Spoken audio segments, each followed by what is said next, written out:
Welcome to ELOSOFUMARTAKES. This is our 319th take, live from the Alec Bradley Lone Star Studio of Azle, Texas. I'm your host, Barrett Duplessis, as always, and I'm so proud, so pleased, and so privileged to be with you all tonight. It's going to be a fantastic show, welcoming a new couple, but some familiar faces tonight. So two of my favorite people in the industry, even though I say that every single week. There are some reasons why these guys are my favorites in the industry as well. So before we get to formal introductions of our guests of honor this evening, we do have to thank the people that make this show possible, and that, of course, is our sponsors. And tonight's show is sponsored by Drew Estate. Drew Estate is introducing the Liga Privada Unico Series Year of the Snake to the Asian market in collaboration with COH Cigars in Hong Kong. Drew Estate is excited to announce the launch of Liga Privada Unico Series Year of the Snake to celebrate the Chinese New Year. This exclusive release aligns with the Year of the Wood Snake, symbolizing wisdom, charm, and transformation, traits that were deeply pondered while blending and crafting this limited and exclusive short batch. It's an honor for Drew Estate to participate in such an important cultural moment, says Jonathan Drew, company founder and president. We've worked on the Year of project for quite a long time, and it seems to have had an impact on people who wish to bring two distinct rituals together for celebration and reflection. I would love to personally meet the people who are enjoying this collection. That would be so cool. So check out COH Cigars if you are traveling abroad. I'm sure some of these amazing cigars will be finding their ways into collections all over the world. But as always, if you want to pick up any of Drew Estate's finest collections, check out your Drew Diplomat retailer today and shop more Drew Estate. And welcome, everybody. This is our 319th take. Tonight's audio broadcast is courtesy of Gran Habano Cigars. So if you tune into us wherever you listen to podcasts later on, whether that be on Apple Podcasts, Spotify, Google Play, Podbean, or wherever you listen to podcasts, tonight's audio broadcast is courtesy of Gran Habano Cigars. Honest, compassionate, great cigars. Be sure you download, subscribe, and review today. As always, we broadcast live almost every Sunday night at 9:30 p.m. Central, 10:30 Eastern. But you can check us out later on YouTube. Our video broadcast is always courtesy of Foundation Cigars. Nick Melillo is a well-known cigar maker in the premium cigar industry. He is the founder and owner of Foundation Cigar Company, which produces a range of high-quality, handcrafted cigars. His values include quality, consistency, balance, and flavor. Check out our video broadcast today on YouTube. You can always hit the subscribe channel there, but always we do broadcast live here on this Facebook channel, ELOSOFUMAR, every Sunday, 9:30 Central, 10:30 Eastern. And tonight's video broadcast is courtesy of our good friends at Foundation Cigar. And so without further ado, we welcome in tonight's guests who are sponsored by United Cigar. Smoke one today and start living United. Mr. Thor Nielsen and Fred Rewey of Cigar Press. Gentlemen, how are we doing tonight? Great, thanks for having us. Yep. Yeah. I mean, we're on East Coast, so I think it's 2:30 in the morning here or something. I don't know what it is. That's what time I think we'll finish. Time's a blur. Time's a blur. Yeah. Well, guys, thanks for joining me tonight. Really excited to talk to both of you all, especially about this new era that we'll be discussing. But I approached Fred about this little side project. Side note for people who know, Fred actually participated in the Cigar Coop Coalition's roundtable event that we had once for the Smoking Syndicate, and it was a really good time and everything. And I wanted to do something similar, but not something at the same time that's very similar. But I was thinking about it, and it really made a lot of sense to have you guys both on for this particular kind of show and everything like that. So I was really excited to kind of put it together. And so thanks for being here for both of y'all. Thanks for having us. Yeah, anytime. Yeah, we're excited to be. Yeah, we're excited to be here.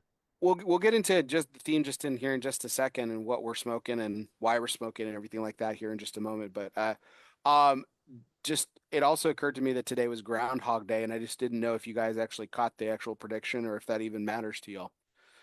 I completely forgot about it. Yeah. I think I saw it on my calendar, and I think I saw some post that showed like ground beef and said it was Groundhog Day, so or ground pork. So I didn't. So that's how I realized it. If it was anything like what I saw, I'm guessing he didn't see his shadow because today was pretty cloud covered for me. Yeah, we had all fog and snow up here, so. Yeah, 6 more weeks of winter. But this is how I love Texas. Last week I was bundled up because it was like 10 degrees below freezing, and I'm wearing shorts in the studio today. So that's like 1 week later. That's Same. typical. I mean, you guys tend to be a couple days ahead of us. You know, like 4 days ahead of us. Last week I was doing something on a podcast, and I had to go out and buy a propane heater, like one of those ones that go on top of a like a gas propane thing. I was out here freezing late at night, and now it's a comfortable 67 degrees. So I was going to say you're in a t-shirt, and then that same video you had a Patagonia puffy jacket on, the heater going. So okay, we're not Patagonia shaming right now. It was cold. It was cold. Yeah. Great. That was the Light 'em Up Lounge that episode you guys were on. Yeah, Fred was yeah. in. And by the way, that was like 3 PM my time. Yeah. I mean, this wasn't like it was late at night. That was 3 PM, and I was freezing my butt off. Yeah, I was actually in Florida last week too. Like it was snowing in Jacksonville or whatever, and I was down in Orlando, and it was like 40 degrees, and but 40 degrees in Orlando is like below freezing everywhere else because it's. We're gonna offline talk of how you're in Orlando and you didn't call me when you're here, but I'm just gonna let that slide momentarily. Okay. It was an in and out. It was an in and out, Fred. But I'm sorry about that. We'll touch on baseball on that, but let's go ahead and dive into tonight's major point because again I'm really excited to come together with this concept and everything. So tonight's major point is always brought to you by Gran Habano Cigars. From the fertile lands of Honduras, George Rico and his family have put together the very best vintages for you, the cigar smoker. From value-based hits like the Corojo No. 5 to the award-winning 20th anniversary to special projects like Zulu, Gran Habano is about cultivating the best and making pinnacle cigars for the market. Culture, tradition, quality, premium, handcrafted. That's our good friends at Gran Habano Cigars. So gentlemen, I wanted to put together something, and I thought you guys were the perfect guys to have on with this, honestly, just because for me personally, you both have had a very interesting yet intricate role in my cigar smoking experience and why I actually do a lot of aging experimentation. So I just fast forward a little bit. I've been reading Cigar Press since its inception. We're going to talk about some of the brands that you've introduced me to, Thor, but like you've introduced me to a lot of brands, not just in cigar world, but in beer and things like that. And it got me. That's when my wheels started turning about not just smoking some of these cigars, but actually like what would age do to them and things like that. Mostly because of how you aged beer and stuff. And Fred, you and I have talked about some of the over our years of friendship, we've talked about the great cigars that we've smoked and things like that over time. So what I've asked these gentlemen to do tonight was to bring 2 or 3 cigars from their personal collections that they've been aging or that they consider their favorites or whatever. It was an open-ended kind of like, hey, let's bring some fun cigars to the table, talk about them, talk about the stories, why they're significant. And smoke them and talk, and see how they're actually smoking with time and stuff like that. So that was the genesis of everything. So appreciate you guys willing to do this and have a little fun tonight. Hey, it's a good excuse to grab some cigars that we've been aging and might not normally smoke. It's like, oh, I'm going to grab. Yeah, for sure. For sure. Absolutely. So Thor, we'll start with you. You wanted to know, you said you grabbed a beer. I have a couple of beers here as well that I've been aging. So wanted to see what you had. Well, let's see. I grabbed just a 22-ounce Dark Lord. I think it's from 2015, maybe 16. I can't remember. It's got the black wax on it. I'm sure someone else out there will remember, but it's a big stout, 18%. You know, it's as thick as syrup, a lot of molasses. So those kind of beers that are that strong, you know, they tend to age well. And for cigars, you know, the flavor isn't overwhelming. It's going to go well with it. So it's actually Nice. drinking pretty well. Yeah. Sometimes, you know, when you hold on to a beer that long, you got to have the right kind of beer. And I usually just like sours, wild ales, and stouts are really the only things I like to age. So, but even still, when you open a beer that you've held on to for that long, you just don't know if it's going to be good or if it's going to taste like soy sauce or what's going to happen with it. So, Burnt popcorn or whatever. right. Yeah. Okay. Fred, are you drinking anything tonight, or are you just No, you know, dry January, so trying to take for the holidays, and It's February. God damn it.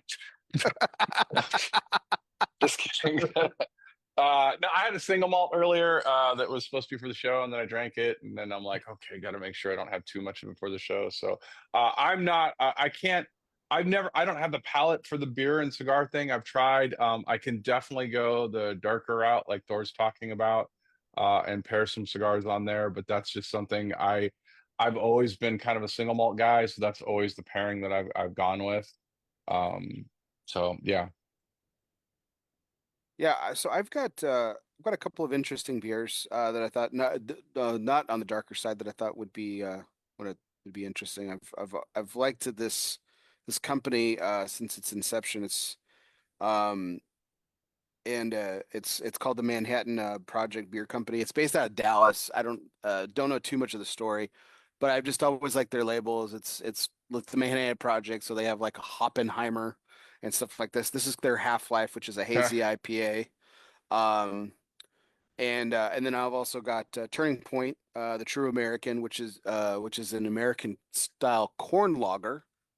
So interesting ingredients there. Nothing as potent as you're drinking. I have to work pretty early in the morning, Thor, so I couldn't get too nuts on the. I thought about Peticolas Imperial IPA, but with it's about 10% too. But I was like, no, I better hold back. But what do you think I should crack open? I mean, I think maybe start with the, what is it, the Hoppenheimer? The Half-Life, the hazy IPA. Yeah. Yeah. Okay. How old is that one? If you said you've been aging them for a while. Uh, two 2 years old. 2 years. All right. Yeah. See, for me, IPAs, I'm like fresh. I like them fresh. So usually that's something I don't age. So I'm curious to see how it'll be. Okay, let's go. It's only quarter life IPA now. It's I do love hazy IPAs. That's one of my all-time favorite styles, you know, especially Treehouse. I mean, I think Terrence Riley sent me my first can of Treehouse. And I mean, I took one sip and then that whole pint can was gone about 30 seconds. I mean, it was just the most delicious beer I ever tried. I am 100% like if I walk into a beer place that has like that giant board of beer, which I'm already overwhelmed because it's like becomes the Cheesecake Factory overload. Like you can't be good at all these beers. I am 90% of the time going for Hefeweizen. Yeah.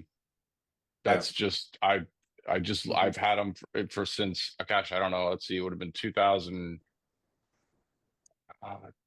No, actually before that, 95, somewhere in there. I mean, ever since that, I've been like, I've always loved Hefeweizens.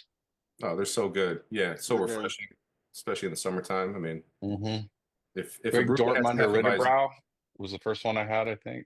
okay. Yeah, I mean, if there's a Hefeweizen on the menu at a brewery, I'll definitely get that and try it out. Nice. This is still got some good juiciness to it. It's pretty. It's not sour. It hasn't really soured at all. So this is nice. It's good. All right. Well, gentlemen, the real reason that we're here tonight and everything, why don't we share what we're smoking? So, Fred, I know you were really excited to light up something before the show. So, what do you got lit up for us? So I'm right now I'm smoking, and this was part of my like it was interesting the whole proposal of like go pick out some cigars from your humidor because we've all got cigars in our humidors that are older that we just we like, but we didn't grab, or we're like, okay, there's a limited number of them. So I actually gravitated towards one of my own, which sounds incredibly self-serving, but obviously a cigar that I blended was to my palate. So I mean, it's gonna be as good as it gets as far as something good on there. So I gravitated to what was called the C276. And honestly, I think that, I mean, because of the story behind it, because of the reasons I created it, it was one of the cigars I did at AJ Fernandez factory when I had Nomad. It was like probably the best cigar I blended out of all the cigars, and I think I did a total of 18 or 19 over the whole life of Nomad. It was definitely the most complex with 5 different tobaccos. It was the one of the early stages of ever using Ometepe, which had a really funny story, which I've shared a million times about. So it was just, I really wanted that. It was the first cigar in my line. 307 was almost there, but the C276 was this after dinner, after steak dinner. You know, you want a single malt, you want something that has just got lots of layers, has unveiled it. And as I went through it, I had all the ingredients in it, and I would do the blends, and I would take them to AJ at the end of the day, and he'd look at it and he'd cross it out and say, no, do this, do that instead. And he smoked it at the end of the day when we had him from that day, and he said it was good. He said he wouldn't change anything, and I'm like, I need something else. There's just something missing. I want that little flavor in there. I had never done anything with Ometepe at the time, really, and he's the one that suggested pulling a half leaf of the jalapa that was in the filler and adding the Ometepe, and used in a small amount. Ometepe is just that unique flavor that it is not like anything else. And that's true. I mean, when you're immersed in a lot of the other tobaccos, but it ended up being box press. It was a Habano Oscuro wrapper, a Jalapa binder. It had Ometepe, Condega Ligero, Jalapa, and Esteli Ligero also in small amount. I split the Ligeros between the Condega and the Esteli, more heavier on the Condega for the sweetness side of it. So I just kind of gravitate some. I don't have a lot of them anymore. Matter of fact, I was super excited going to the Humidor today, and I found a bundle of the first batch. They weren't even like banded yet. They were like more, I was still sampling them. So I snagged one of those out of there. But Nice. that's because it's familiar to me. It's like I said, it was something that I was a long process to blend. It probably took several months of iterations of me to get it right. So it was familiar to me, and it was exactly what I wanted for me. So that's what I'm saying. Thor, what'd you grab? I grabbed a La Flor Dominicana Coronado. I had this. I think we picked this up 2014 or 15 Pro Cigar. It was in one of the dinner boxes that we had gotten. And for some reason, I just always held on to those boxes. I never picked the cigars out, and I've always been a big fan of La Flor Dominicana. They've had, that terroir people always talk about. You know, when you smoke a La Flor, you know it. They just have this, especially before you light it, and I smelled it. And after almost 10 years, pull it out of that cellophane. I mean, it just had this still rich, jammy, raisin-like aroma that was coming off of it, you know. So it just really intrigued me to see how it was smoking after all these years.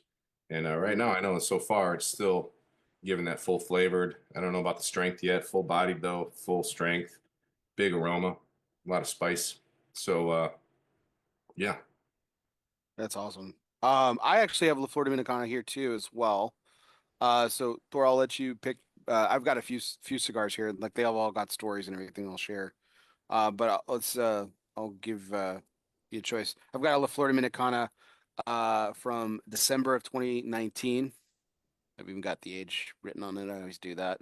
Yeah, me too. This is the 50th celebration of the TAA. This is when they did the natural and the Maduro Okay. in 2019. So this is the year after the original release of the TAA 50th.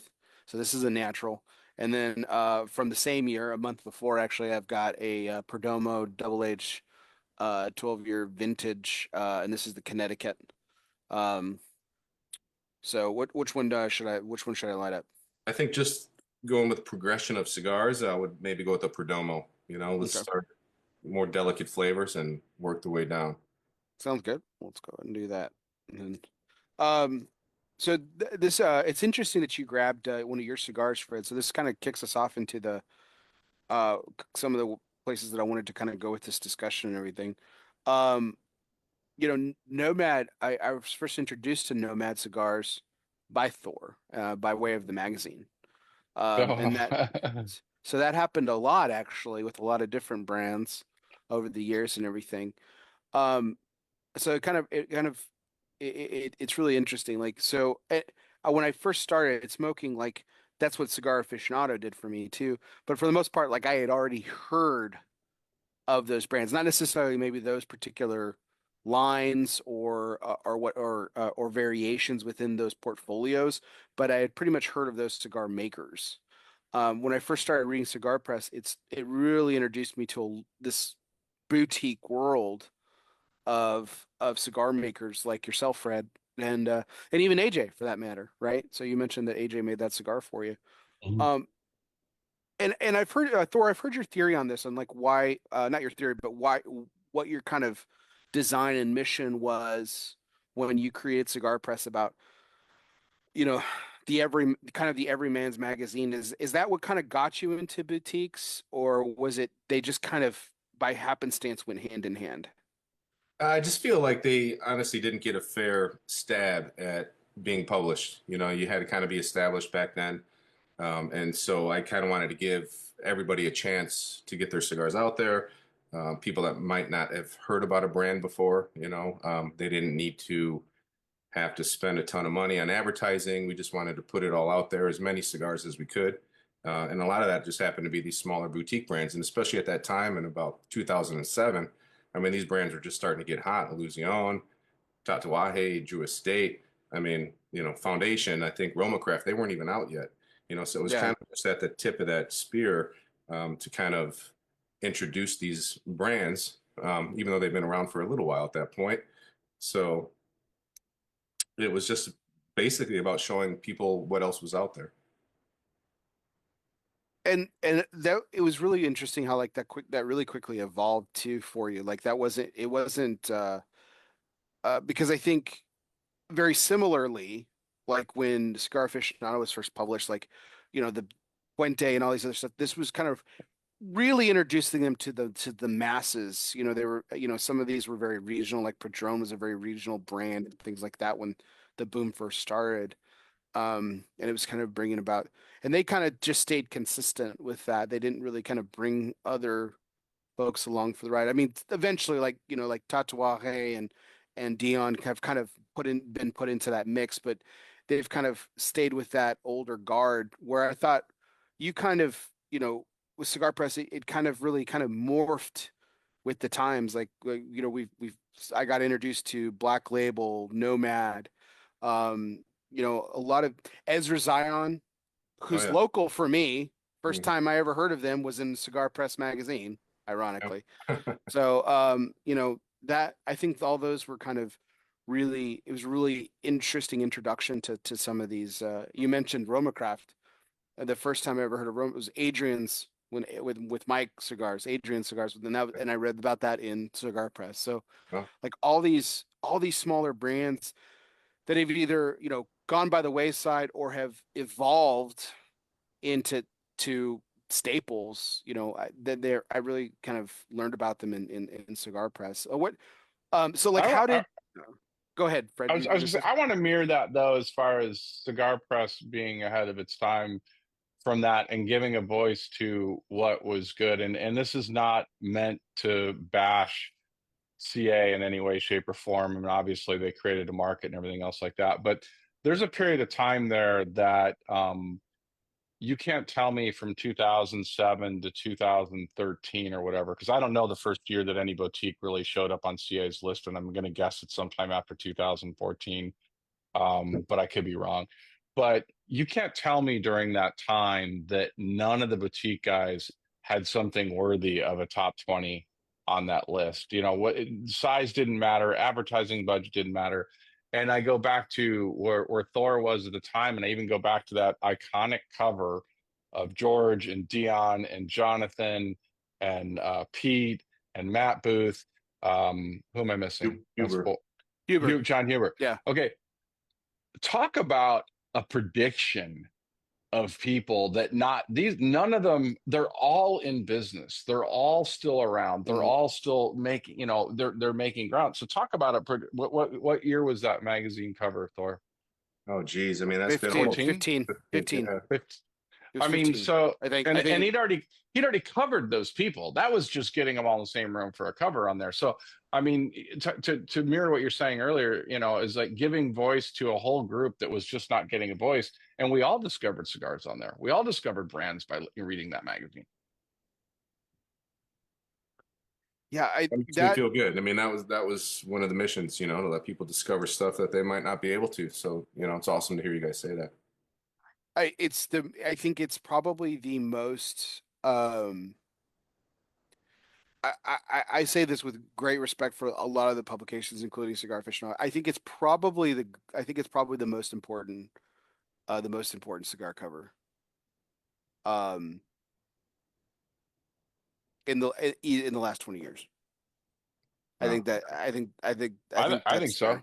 I think I mean, that's I think fair. if you're a true aficionado of the cigar industry, you go, okay, Michael Jordan on the cover of CA, Schwarzenegger on the cover of CA. You take Thor's, combination of, this group of misfits that were all creating cigar companies.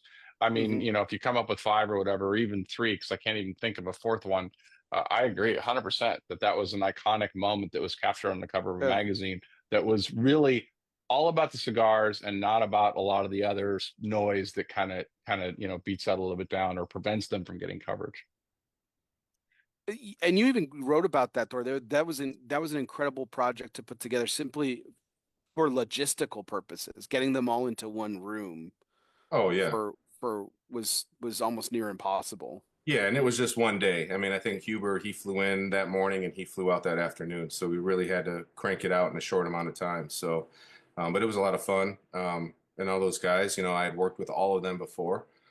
We had done 2 interviews, like Fred said, and all the other previous issues before that. So to bring them all together, and they were all down for it. And so it was just a really cool project. And I'm just glad that they all agreed to it. Yeah, and in a lot of ways, it's interesting. Like I had been smoking. I told George this story a couple of times. I'd been smoking Grand Habano for years at that point, and until that cover, this is going to be a show where I just reveal like all my like shortcomings, like and everything. But until that point, I didn't know. I was like, oh, George Rico, I wonder who this guy is, and read the story at that time. Uh, but it's amazing. Yeah, I think it's amazing what not only was it a great call then because it's like, man, what a great captured moment in time, but in 2025, looking backwards, it's like, damn, like to Fred's point, like what a prediction. All those guys are still in business. All those guys have actually taken it to the next level as well. Um, Yeah. and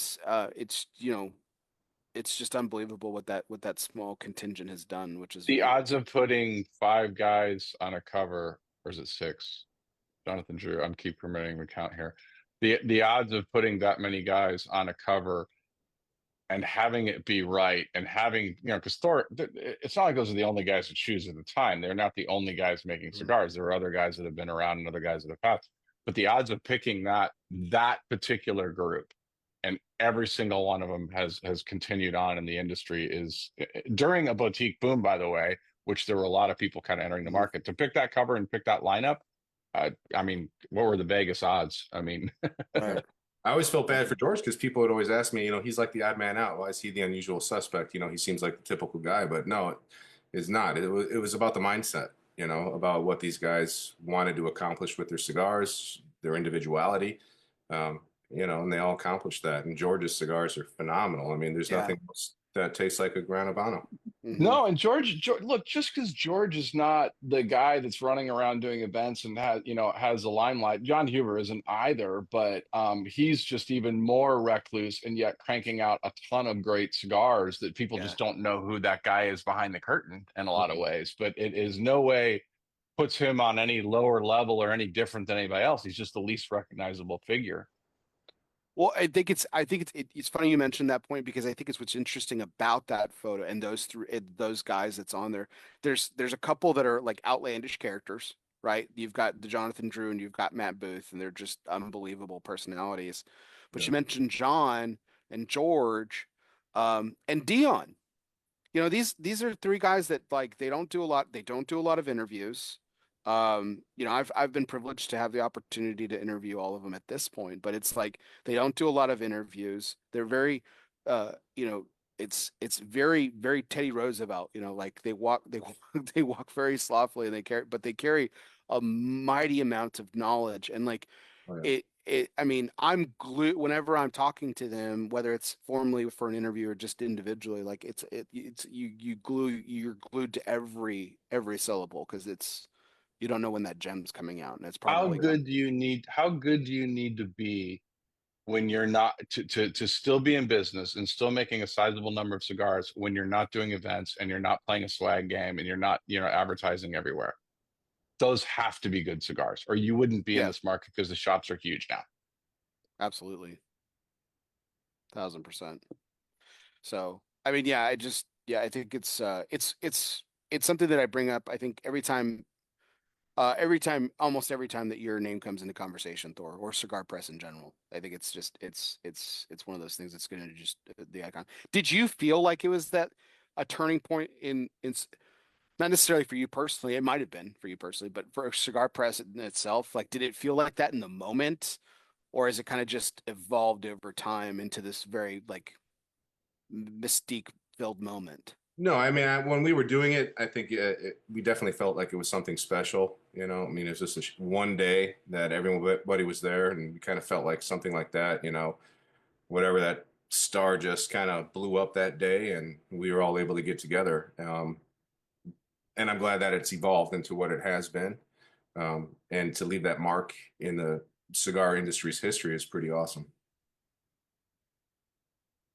That's awesome. Getting back to just cigars, the cigars in general, that we've all found in like Cigar Press or stuff like that and have discovered over time. Um, the cigars that you all age and everything like that and that you guys have put away and stuff like, are there certain characteristics or like, Fred, I feel like I know this answer is going to come from you. Like they're just cigars that you've really enjoyed and you've just constantly collected them over the years. Like is there any rhyme, reason, or method to the madness? I mean, there is now. I don't think there was initially. If I'm truly gonna have something that I know I'm not going to smoke for a while, it really only comes down to two categories for me. It's a sentimental favorite for some reason. It's just a moment in time that there was a cigar, a situation, whatever. Maybe it's who gave it to you. Maybe it's the moments you had around it and somebody gave you a box. That's something that's special that you go back and revisit and smoke that. That said, if I'm truly looking at aging cigars that I go, look, these are ones I'm going to lay down.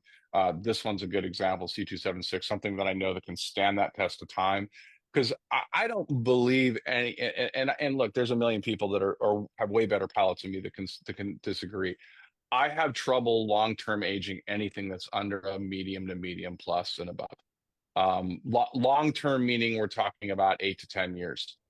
I know I can Mhm. get cigars from 15 years ago. I know I can get, but I would say that if I've had something below mediums, definitely in a mild, and everybody's different on what they think. But for me personally, if it's below a medium to medium plus, to me, it typically loses a lot after a period of time. Doesn't mean I can't Mhm. enjoy it. Doesn't mean I still can't pick up notes.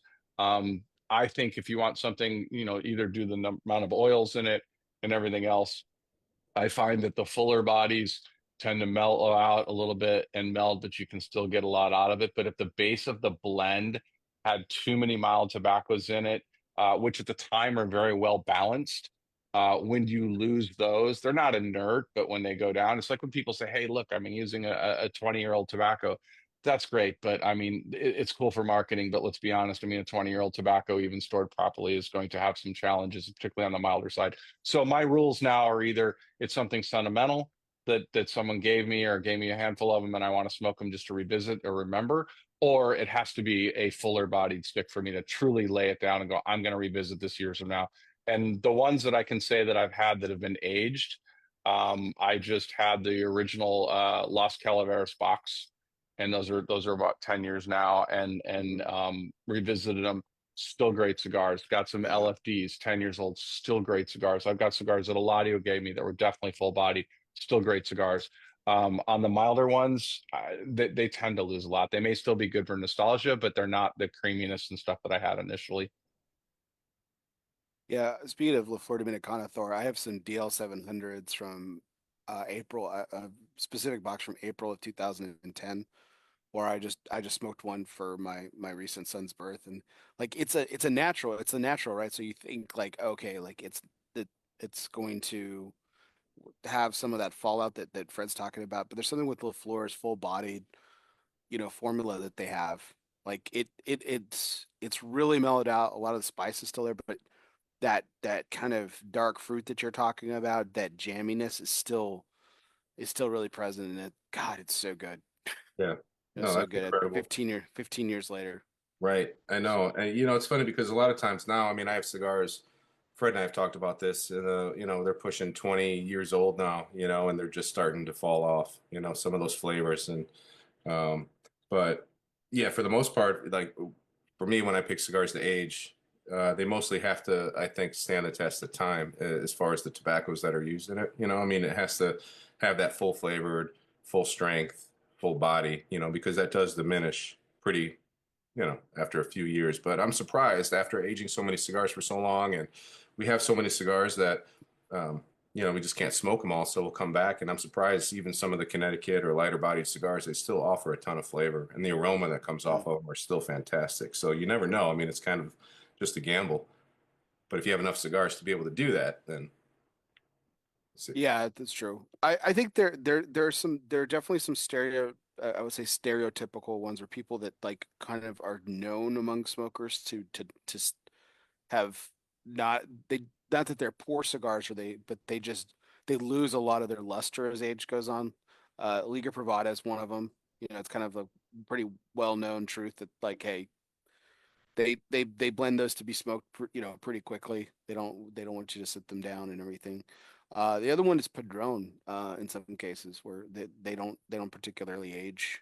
They lose a lot of their luster. Not They yeah, don't yeah. age well, or they're poor cigars, but by any stretch, but they No, I lose a think the lot last of. time I was on your show, I grabbed it was the first box of cigars I ever bought myself was Padron Londres, and I thought that cigar would age well, and I smoked it. I mean, it just tasted like the box that it came in, pretty much. But that was 20 years ago. So I Yeah, will I I will mean, say that the one other point I would say about it is that, there's a perspective issue here. Because if we go back, say, a 20-year-old stick, I think the oldest, I mean, other than a pre-embargo type Cuban thing, the oldest stick I probably have is probably, late 90s or something like that, if I could think of what's in yeah, the humidor. If we go back in time, say 20 years, maybe 25, but I don't even think you have to go that far. And we look at all the styles of cigars that were blended at that time, because there's much, with few exceptions, there's much more full bodied, much more medium plus, much more of that. I say Cuban style blending, but that existed then. But if you were to say, hey, the blends, say let's say in 2000, did not push the envelope. So that means let's just forget about the boutique boom. Let's forget about crossing countries for the most part. Let's forget about a Nicaraguan cigar using some Dominican or right. vice versa. Forget about that. If you stayed in that same wheelhouse and we still had those types of cigars, and then you went back in time, would they not still taste very similar? And would those have aged better than our perception of what our palates have evolved over the last 20 years and what we're used to? And what does it take for us to have a cigar 20 years from now that we still enjoy? Because we've shifted. We've yeah, shifted Hmm. as consumers. We've shifted on our individual palates. So, I mean, if you think like watching shows like this, and I just talked about this last week, if you took the snapshot of the shows and social media and all that stuff and said, hey, if you just looked at it from the outside, you'd think everything was Nicaraguan. You'd think Yeah, everything was full bodied but what you don't see is that the lion's share of all cigars are not. They're below medium. They're mild. The guy grabs the box and go. He's not on social media. He's not in the lounge, talking to everybody. So I think there's also we can only go so far back because now we're in a different era of style of cigars versus what we smoke now from an aging perception issue. no, that's a yeah. good point. Yeah, you don't realize. I mean, I guess you don't think about how your taste evolves over those same years as you're aging the cigar. So yeah, that has to play a huge part in it. Yeah, I mean, because there was a time, I mean, 10 years ago, or even further back than that a little bit, because I would, I just, if it wasn't full bodied, I almost didn't want to smoke it. Like I was all about more of a full bodied smoke and mild cigars like this one that I'm smoking now, the Perdomo that you told me to light up for was oh that's for a novice. That's for, beginners. Like I'm a seasoned smoker and stuff like that. But I mean to Fred's point, my taste has learned to appreciate and evolve and like why wouldn't I go back to this? It's an incredible cigar. It's just it's just milder. And I wasn't thinking about the beer you were drinking. If you were drinking that corn lager, I probably would have suggested that. With that IPA, I would have went something fuller. So hopefully it's not contradicting each other. Oh, it's really good. This is probably my favorite Perdomo blend. It's the double age 20, and I think the bourbon barrel aging really comes through on it incredibly well. And I always set stuff aside to do a lot of experimentation because I want to see what time does to a lot of this stuff. Because like when off the shelf, this particular blend, I feel like the bourbon barrel really comes through. You get a lot of that maple and vanilla and oak, and you can just really taste those bourbon flavors. And I wanted to see if that would be enhanced, if that would fade.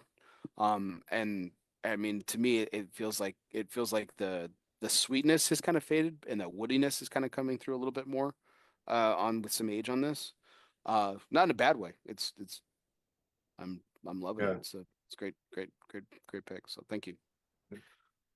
Um, the uh, the other thing I was gonna kind of touch on here with just kind of some of our choices. Um, so Fred, I think you kind of hurled us into this next question unintentionally, but like um we talked about your change in your palate and everything like that. What and I just mentioned some of my changes. Like where were you guys 20 years ago? Like what were some of the brands you smoked in? I'm not saying you don't enjoy them today, but like how does your palate different? Like what do you reach for that might be different, the same today, 20 years later? I mean, that's a good question. I was definitely milder. And I think that really had a lot to do with the evolution of the industry in the last, say, 25 years as far as its ability. I did not smoke stronger, fuller bodied cigars for strength's sake. I've always been about the flavor of it. So I when Nicaragua first kind of came online, it was a little too harsh for me. I feel like Nicaragua, for me, for my palate, and obviously everybody's different. For me, they were largely a lot of spice bombs. I mean, they're to me that was a lot of, man, we got Esteli Ligero, and yes, that was totally different than Dominican. It was totally different than even the Cubans and stuff like that. Honduran wasn't even on my radar way back then. So it was when they started to not go just for strength and stop at the flavor level. I feel a blender's job is whatever tobaccos they have is to go, okay, let's put them together and let the strength fall where it does. If you try to force a blend at being stronger because you want stronger, the reality is if you just want a really strong cigar, you can use really not great tobacco. Because if you put enough Ligero in it, you're fine. You can't taste any of the subtleties and stuff like that. So back then, I think I was definitely on the milder side, but that was due to the stronger stuff being, to me, just too spicy. And then later, as the blends became more sophisticated, I think I started gravitating more towards medium plus or full, depending on what time of day it was and what you're eating and things like that. See, Fred may not be a beer guy, Thor, but I think he just basically said that Ligero is equal to IPAs in the craft Right. beer Yeah. industry. That's not a bad analogy for me because IPA to me is a smack in your face, and then they start doing double IPA, and I'm like, what the hell were you thinking? I was fine with just I don't even know the logistics. I'm okay with one IPA. I don't need two IPAs. I don't even know what that means. I don't know what a double I don't even know what a double IPA is. I just know that it tastes bitter to me, and that to me was like a spice bomb for sake of a spice bomb was like okay great, but I like the subtleties. I like the layers. I don't want a roller coaster in a cigar. I'm not real big on the first third was this, second third was this, third third was this, fourth third was my favorite. I'm like, I don't even know what that means. So I don't want drama in a cigar. I think that's why we smoke cigars. I just want a familiar flavor. I have no problem different sizes having different subtleties to them. But yeah, I was more of a medium to milder smoker on there, and the real subtle notes, more of the floral notes to it. That's the one thing I think I look at Dominican Republic. has more of the floral notes in its tobacco. Nicaragua has more of the spice notes in it. Mhm. And once they actually started crossing borders and blending with each other's tobacco more mainstream, I should say, that's to me when the magic happens. It's like wine, a meritage blend, when they're willing to get the best grapes to put together the best wine they can, as opposed to sticking to single vintage. I think that's when we really exploded as an industry, and I think that's what the boutique guys weren't afraid of. You know, we go back to Thor's cover and stuff like that's what that group was not afraid of, stumbling on tobacco and playing with it just to see what happens, even though the rules were like, oh, you can't do that, you can't, you know, do this. They got to play with it and go, look, hey, I think this tastes really good, and they found an audience for it. Yeah. Yeah, I think that's where like people like especially over time, like George, you know, going back to Gran Habano, like he plays in that space that a lot of people don't touch, Colombian, Peruvian, because of those very, you know, polarizing flavors of very floral and citrus forward tobaccos and everything. It's a very unique and distinct flavor that I mean, I happen to love. Oh yeah, me too. I mean, it's like they're different kind of spices. They're like herbal spices. Like I just can't pinpoint what it is. It's like refreshing. It's rich. Mm. There's something about it that really draws me in from George's cigars. Yeah, But one of the things that I first this consistent from back in the day, you know, 20 years ago to today, is when I grab a cigar, I have to enjoy the pre-light smell of it. You know, it has to smell good to me before I light it, which might prevent me from trying other cigars. I might smell it and be like, yeah, that doesn't really smell good to me, you know. But you know, that's why I like Fuente, even Tatuaje, La Flor, because they have that character to it. Even Davidoff, you know, La Aurora, these cigars, they have that very distinct pre-light aromas when you just smell the cigar before you light it. Um, and that's just what's drawn me in. And still to this day, that's one of the biggest factors when I pick out a cigar. My local retailer back in the day, you know, used to hate that. So one of the biggest things you don't do, stick a cigar up your nose and then put it back because you yeah. don't like the smell of it. That's like, you know, you live and learn. So I mean, I mean, I know that there was this interesting crossroads in your career, Thor, because like you were out in LA and you were working for Tatuaje and everything like that. So and he was obviously working with Nicaraguan tobacco and playing in that realm. Um, but if I you both guys come from a very more classical background, right?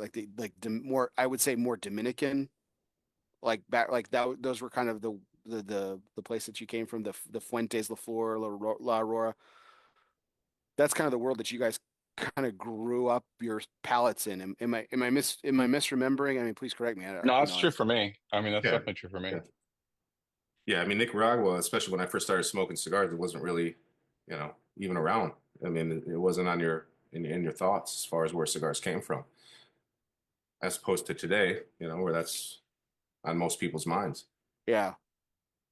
Uh, which I feel like I've had this conversation with both Robert Caldwell and Tony Bellotto, and Tony and his father were more Fuente fans. Like that was the classic flavors that Tony grew up smoking.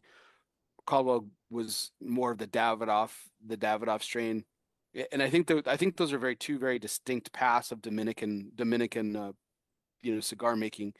Yeah. Would you guys say that you fall in either camp as far as like not preference, but like that's how you guys came up and that was more aligned with your palates? Again, this is 25 years ago. Oh, for me, definitely. I mean, the first cigar I ever enjoyed was a Fuente made cigar. I mean, you know, I mean, we were smoking, that was in the 90s, you know, we're smoking Fighting Cocks and things like, you know, these just brands that were coming out of the woodwork. And so it was, I think, a Balza at the time. But I mean, that at the same time, you know, when I smelled it, I lit it up. I mean, it was just an amazing cigar. And Davidoff was the same way. It was light, but it had this rich character to it and this essence, you know, that I never experienced before. So it was always Dominican. But Fuente and Davidoff were the two big ones that really kind of kept me going as far as my love for cigars. I mean, they piqued my interest. But what about you? That world was it either I was or like both kind of thing? no, I mean it was a little both, but it was definitely more leaning towards the Fuente. Probably like the Don Carlos was definitely one. I remember, I mean, way back, I mean, I didn't have a ton of money to buy cigars. I mean, so it was kind of a budget thing. I mean, I used to think the curly heads, I mean, it was still the Fuente tobacco. And as long as you didn't cut off too much because it was smaller pieces to it, it was a great cigar for I think it was like $2. I don't even remember what it was. I mean, it wasn't a lot of money. So I was definitely more Fuente camp. I did like the Davidoffs, but it was probably, again, way back then, you talked 25, 30 years ago. It was more expensive. I mean, it was more of a special occasion type thing, but either one of those, very, very good cigars for me.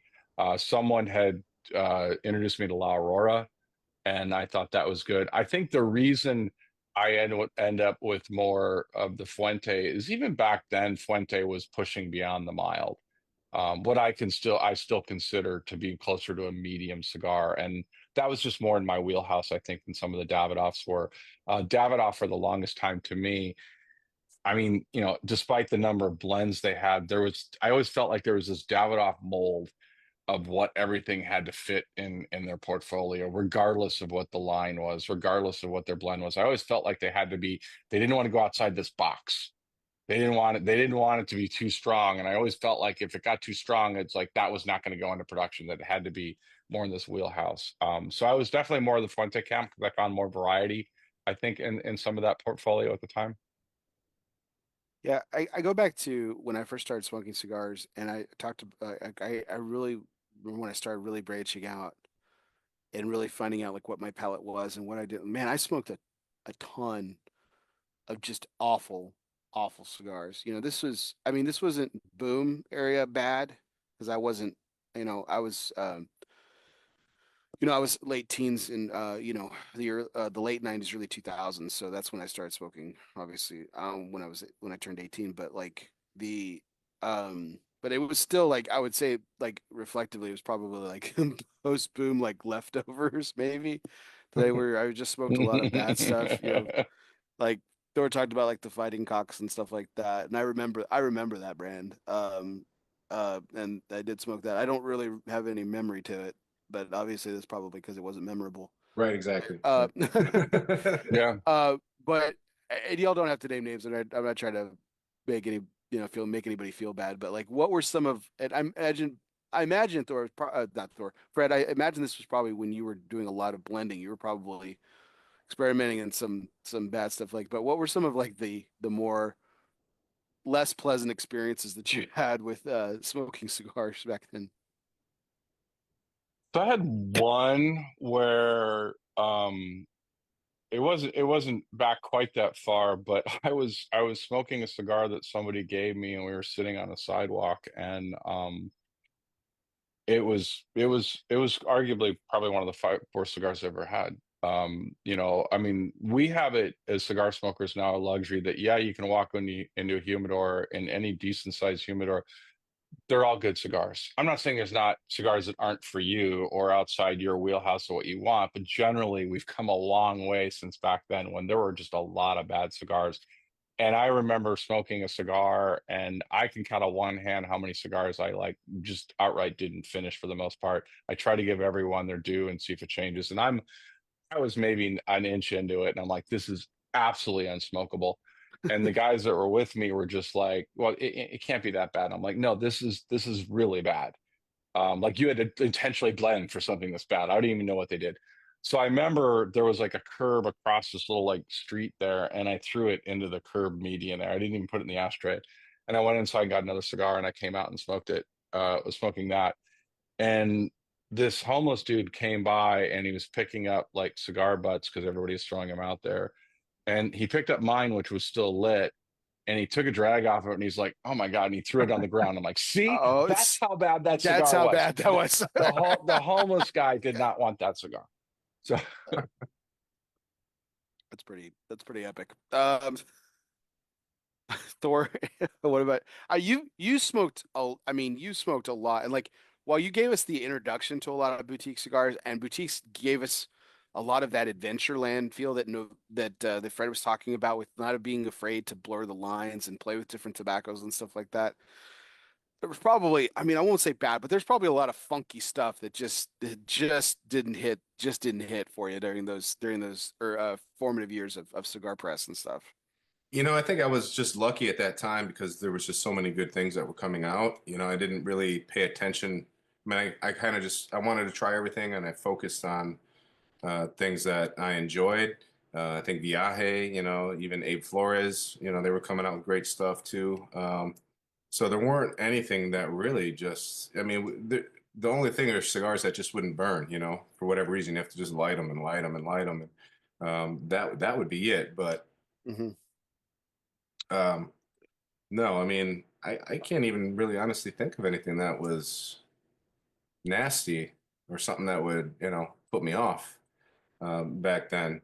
You know, and that was one of the great things about that specific time in the cigar history was just all the great stuff that was coming out. Yeah. There's two kind of funny stories off of that. With you mentioned Abe Flores. You did a story on him Hmm. back in the day when it was Pinar del Rio. It wasn't even PDR, it was Pinar del Yep. Rio. And I remember years later, maybe 5 years, 6 years later, when I was working for Mike Peacock at Michael's Tobacco, he came and did an event. It was the first time I ever met him.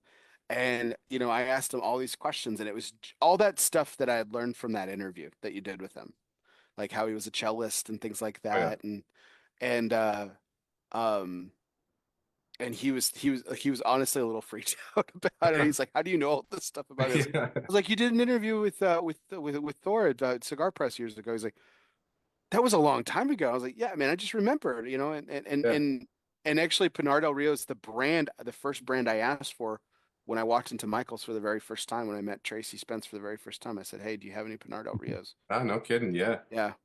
Yep. I Yep. I remember the Abe moment that I really like is I remember seeing years and years ago he was doing you know, everybody was like on a tour of his factory and I just happened to be there and I appreciated how frank he was about things that he didn't necessarily look. We all have egos in the cigar industry, so don't. I'm not saying it's a purist group where we all don't have it looking for, you know, you didn't get enough hugs as a kid and you're trying to, you know, have everybody like you or whatever it may be, but he was up there in front of a crowd of people, I don't know, 40 people, and he's just like, look, you know, my job's to make cigars. And he says, and everybody talks about how they have the best tobacco and it's all this stuff. And he says, look, we get the tobacco, we try to put together a blend and try to make a really good cigar. And it's not this, you know, mystery behind it. It's trial and error and things like that. And I respected how much he was willing to put himself out there that way, as Hmm. opposed to my cigars are the best and I have the best processes and all that stuff that sometimes we hear a lot of. So I was impressed by that, you know, that somebody could kind of put that aside and just go, look, this is just what we do. And he said, yeah, sometimes I put out cigars out of my factory because someone wants that kind of cigar and I don't like it, but my job is to make cigars. And I respected somebody that was so candid about that. Hmm. Yeah, yeah, he's not shy. I mean, he'll show you here's where we flavor cigars, here's where we do traditional cigars. I mean, Yeah. yeah, he was always that kind of guy. Just whatever you want to learn, he'll show you. Yeah, that's I he's one of one of the interesting characters that I've really enjoyed meeting over the years, and I feel like he's always chasing something. Um, you know, that- there's jokes about, how many times he's rebranded and stuff like that. But like that aside, I think he's constantly trying to find the best version of what his cigars are going to be. And he's made some great ones over the years. Like I've really like Mhm. in looking in my humidor and stuff, I was coming across a lot of really aged PDR stuff, like the small batches that he did and like the Flores E. Rodriguez 10-year anniversary. I thought that was a phenomenal cigar. Still is. Um, some really good stuff and Yeah, stuff. Yeah, he's come a he's long. very candid about it. I mean, like I did that Final Puff interview with him when I was surprised at the stuff he talked about the rise and getting real big, and then almost getting too big that he couldn't manage some of it, and how he fell from some of that and had to rebuild. So he's very candid about that industry and how tough it is at the level that he was starting to produce at. Yeah, I was Yeah. gonna say, I mean, his success, I mean, it's crazy. When we first interviewed him, it was, I think, in Philadelphia. He was still living out there, and we did the interview in his garage, and I photographed his band, garage band at the time, to see where he was then and to where he's become now. It's just crazy. Yeah. Is there ever in both your I mean obviously you've had the opportunity to interview people more formally and publish a portion of their lives through over the years. And Fred, you've been around so long that you've just known a lot of these folks and everything. Was there anyone that you were and like were really surprised how like you thought, man, like this individual is really gonna make it, and not that they necessarily didn't, maybe they just didn't rise to the level that you thought that they would, perhaps. We talked about the cover and how all those guys have just gone to the next dimension. Was there anyone in particular that was like a standout and still is, but they're where they are and doing those things, kind of like Abe, maybe, I suppose. Oh man, I don't know. I have to think about that one.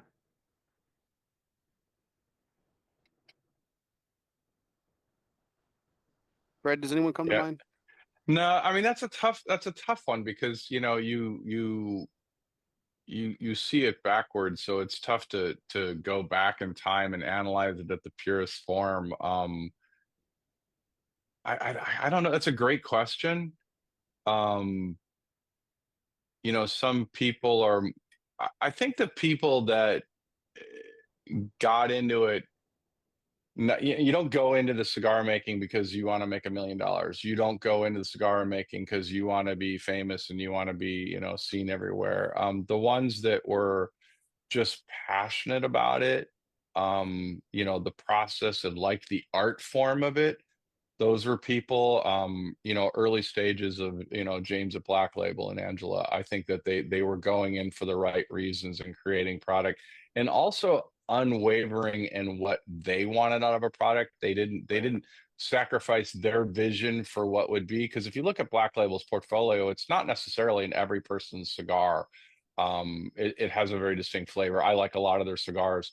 But they stuck to what they wanted and the art behind it. And I think that there are people like that I think you're like, okay, they're in it for the right reasons, and have a better chance of success than somebody just coming in and slapping their name on it and wrote a check. And, I think it was the people that really would participate in the blending, not just, during the boutique boom. There are a lot of guys that just went down there. They're there for 3 days. The factory would give them 3 cigars. Which one do you like? I like this one. Great. Let's put your name on it. And they didn't have a clue it was in the blend. And I think that, it was important for me when I started to kind of go on that journey of making cigars, was to go down there and immerse myself in the culture and understand it. And I wanted to be part of it. Part of it was the geek in me that wanted to do it. But then there's a certain level of respect. And I always tell the same stories because I was down there for the first year, and they just ignore you. You're just another gringo down there that can buy cigars.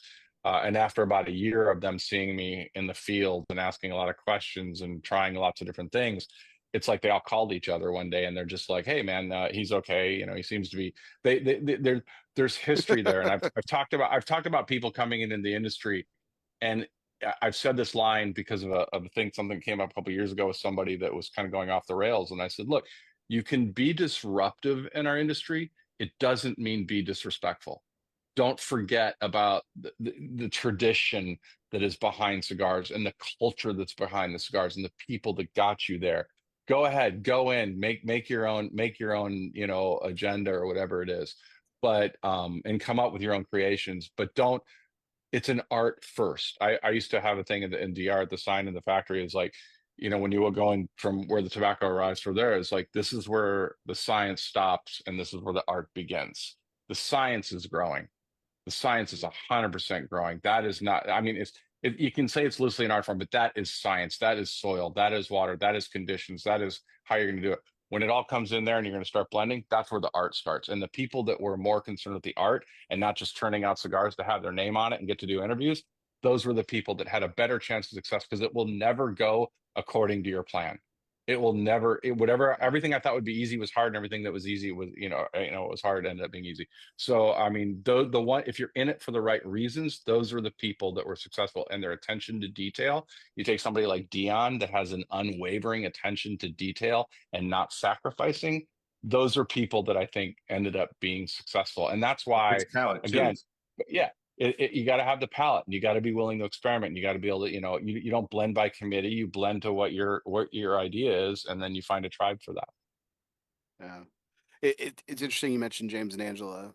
I've talked at length before about just him, James and Hector Alfonso of Espinosa, like those two guys in particular, just in the last like 5 years have just really the way that they blend cigars, it just like almost all of them hit my palate the way No, Hector the way has an they do. amazing palate, amazing palate. Yeah. Um, the you mentioned about their story too is interesting. James and Angela is they had a major setback early on, and there was that uncompromising, mentality that they just went through, and then eventually developed their own factory, and then now they're just all gas going go forward and stuff. And Thor, you and I talked about this too. It was actually I think it might have been the first thing I mentioned when I first met you for the very first time. That story that you did. On them was I mentioned that cover being the most important cover. That story was probably for in my opinion, and I've read a lot of your stuff. That was probably the best story in my opinion that I think you've ever done. Because Oh, their story writes itself, but I think yeah. the way you wrote it was incredible. Yeah, it's probably the longest interview and story in cigar publishing history. I mean, that thing was like 20 pages, but I really couldn't find anywhere to chop it down. I mean, every aspect of that story needed to be told just to kind of get the idea of what James and Angela and Black Label, what they're all about, you know? Hmm. Yeah, but I'm the same way. I mean, their cigars, they just everything they come out with just it hits a chord with me. I love it. The aroma, the flavor, everything. It's amazing. Yeah, that's good. Um, I know we're still probably smoking. I'm still smoking my first cigar, but I thought it would be nice to take a quick break here and pull up another cigar that we brought. Maybe we haven't lit it. Maybe we won't light it tonight, but just kind of talk a little bit about the story, and then wanted to go into one of our fun segments for the night. I've already shared one of mine, the Florida Dominicana TAA 50th. But what else did you bring tonight, Fred? So I grabbed a La Polina Goldie from 2012. I remember Oh that line wow. coming out, and Ecuadorian Habano wrapper, Ecuadorian binder, Dominican and Nicaraguan. This is 2012. Up until 2017, every Goldie was rolled by Maria Sierra until she retired. And I mean, that for me is a cigar, whether you're talking the Goldie number 2, usually for me, or the one, but I mean, those to me, a smaller ring gauge, a lot of flavor, a lot of floral notes, a lot of creaminess to it. That was really a benchmark cigar Hmm. that, goes back, almost more history than the company was. It was almost, what cigars used to be. And I'm a big fan of smaller ring gauge. I think we have a luxury because, it's not, we don't walk into a humidor necessarily and go, well, I can get for 50 cents more, I can get this bigger size and I've got more of a smoke. I mean, we have the luxury of, we have, a lot of cigars. So I would rather smoke 2 5x50s back to back, then I would probably go to a 6x58 or something like that. So the La Polina Goldie, I mean, which is a very small format, Lancero, size. Lanceros just have so much flavor, but the Goldie is just one that's always been for me. There's always a box in the humidor. I was just totally geeked out. Last year I was at an event and Clay had a box that was one of the last boxes that, I mean, last year, if you will, that Maria had rolled cigars, the Goldies, Oh and I wow. was just so geeked out by having that box. And I'm like, I'm not going to smoke them. I'm not going to smoke them. There's literally 2 left in the box at this point. That's awesome. That was such a that the Goldie has been such a fun project, and I feel like it put La Polina a lot of ways on the map, even though it was a very small batch. Um, I think they did a lot of great things. And that was they teamed up with Abe for a while too on some things. We were talking about Abe Flores a few moments ago, but and And that's a company too that I feel like has had a little bit of a roller coaster ride in its history. And I think it's kind of finding its way again and doing some really great things and I kind of think Clay and Sammy, I want to say they're almost 10 years into it now. I mean, because Mhm. Clay told me a little while ago, and I couldn't believe it had been that many years, which was depressing to me for a whole lot of reasons because I think I'm getting older. But I really think that they kind of focus that brand a little bit better. And I think they've done a great job. And, I want to do an article. Actually, I've got the draft of it of cigars that you've probably forgotten about that you need to go revisit. And that's certainly a brand that's on that list that I think, people, we got stuck during probably around 2015 and on, that was the what's new type thing. And I think that did a disservice of, Clint Aaron is one that said it originally, I think was, well, what's new to you? Mhm. And that's the case. There's a lot of great cigars that are on there that you may not notice because there's not a giant portfolio of that particular one. La Plena Goldie is a very good example of that. Most shops probably won't even have it. Some, a lot of shops will have it, and it's going to be a small facing, if you will. They might just have a couple boxes of them. So that's one of those cigars that I think people need to go back and revisit. Mhm. Which is kind of what we're doing a little bit tonight on the ones we're pulling out because I think all of these are still in production in one form or another. Yeah, I have a box of Mr. Sam Coronas. At the time when they first released, I thought that was one of the best tasting Coronas I had ever Great smoked, cigar. and I still have a box of them, which is incredible. Thor, what else do you got? Well, it's probably no surprise. I grabbed Tatuaje Halloween from 2011, Oh, which I damn. think is Wolfman, I think is what Yeah. that might have become. So, yeah, I mean, it's no secret. I love Tatuaje. It's just so rich, that aroma. It's like walking into Willy Wonka's chocolate factory, what you think that might smell like. Every time I light it up, I mean, I'm just captivated by it. So, and it's one cigar that I've smoked. I mean, I have a box of Tatuajes that were made for my wedding, which was 15 years ago, and those things are just smoking phenomenally still. Just every one I light is just dead on amazing. So, I'm looking forward to lighting this one up. I only think I have like five left out of that box, so I've been holding on to them for a while. You have that personal investment because you've known him for, I mean, since he started there, Thor, and you've kind of seen what he's become and everything, um, which I think is kind of, I think Pete Johnson represents. I think there's a lot of great ambassadors for the industry. I'm not saying that, but I think he's represents he's the kind of the next great or is the great ambassador for the industry right now. Um, and he does an incredible job with it. Um, I wouldn't say that. I'm trying to want to word this question correctly for you, Thor. Like, obviously, I don't think you're surprised at the trajectory that he's taken.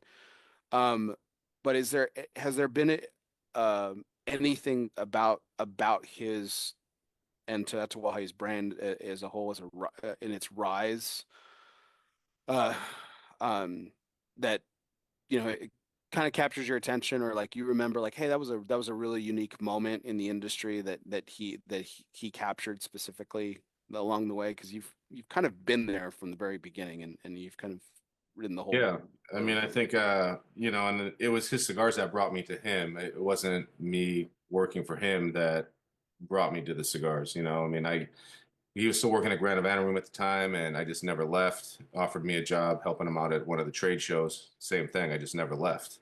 He's like, "Oh, you can smoke whatever cigars we have open that day." So I'm like, "Oh, okay. I'm not going away." But he's always done things that have been unique with like the whole Monster series, the Veracruz. It was the East Coast, West Coast, just things that have always kind of captivated people's attention, wanting them to try different things. Um, but everything he makes in my is really great. Even Cab Guan, which is like completely different spectrum of cigars than the regular brown label and that typical Tatuaje character that people know. Um, so yeah, I mean, as far as that, I think he's really stuck true to who he's been from the get-go, as far as his Mhm. cigars and what he wants to do with them. Yeah, the Cowboy Guan was really interesting. Like a segue away from kind of his staple. The other one for me that kind of stands out over, from years ago too. A very unique blend, and I found like I enjoyed that cigar, but I only enjoyed it in the morning. Was the La Casita Criolla, or Oh, okay. it's a very very interesting cigar for his blending style. I think it was a definite offshoot of everything that Yeah. we kind of seen from him until that point. Yeah, I didn't Um, smoke too many of those, honestly. I mean, I did smoke some, but I would always just go back to my favorites. I grabbed a Davidoff Escurio from February of 2018, and this cigar is special in a lot of ways. So this is actually from a trip to Davidoff. I went. It was the second factory I ever visited, and then went on a factory tour and did the whole Davidoff experience, and it was really fun. But what's really interesting about this cigar and why I chose to bring it tonight. Um, and why I've aged some. These were some that I actually brought back from the trip because this is a blend I actually don't like, um, with the exception of this Vitola, which is the Corona Gorda. This is the only Vitola that I actually like the blend in, and so I wanted to see what age would do to it specifically. And since the age-old mantra of cigars is they always smoke better in the country of origin, they were smoking really good down there. So I wanted to bring some back, specifically the size I enjoyed. I wanted to bring some back and see what they did over time, and they've smoked really great over the years, and I've still got a few left over, including this one right here. So I might light that one up next. But um, is has there been a blend um from a favorite like for you Thor Tatuaje or De Fuente or something like that, or any of your favorites where um you weren't particularly fond of it at first and maybe kind of grew to like it. And what was kind of that experience like for both y'all? This is questions for both y'all. I mean, I can't really think of anything. At least not anything I want to say. Okay. Fred, anything stands out that you kind of like it took a while to grow to liking it? Yeah, I would say Davidoff Avo Trompeta. I happened to be at the factory when they were about to release it, and they had actually kept it all under wraps. And I was at the factory, and Eladio gave me a couple to smoke that night, and then he also gave me a box. Like took it right out of the back, where they were getting ready to, shoot pictures of it and stuff. And I got back to the hotel, and then I get a message from Eladio. He's like, "Do not post a picture of that." I wasn't media, I wasn't anything. I'm like, I wasn't going to anyway, but and he's kind of concerned about it at that moment. And I remember smoking that cigar, and I was just kind of disappointed. And I had smoked a lot of avos, and I was just like, man, it just really missed the mark for me. So I had a couple cigars actually, and so I threw the cigars in the humidor. I threw the box in the humidor. The box is still in the humidor unsigned because Eladio signed it and Avo signed it. So I just have never opened that box. But it was probably at least a year later that I grabbed one. I'm like, I'll try one again, and it was great. But it was a very different experience, and that was one that I felt that just whatever time laying down or whatever made a big difference. Yeah, I've had a few experiences like that over the years. Undercrown comes to mind for me. I saw that your sign behind you there, Thor. Oh yeah. That's one of the battles that I had early on in my smoking career. It was so I think it was the and for me it was like I'm never gonna overhype a cigar ever again because it'll disappoint me. It took me a long time to really appreciate that cigar for what it was, and I enjoy them. I do, I really do. But yeah, it took me quite a few to kind of figure it out. For me, like when to kind of smoke it. And off the truck was a bad decision for me personally. Couple weeks still bad, a couple months, but like, and I finally got around the 6 month mark. And I was like, okay, this hitting pretty good. This is smoking really good. And Yeah. and uh and that's where I kind of keep my undercrowns. It's like to a 6 month mark and stuff like that. I I think think every Cuban box I've ever got is in that wheelhouse.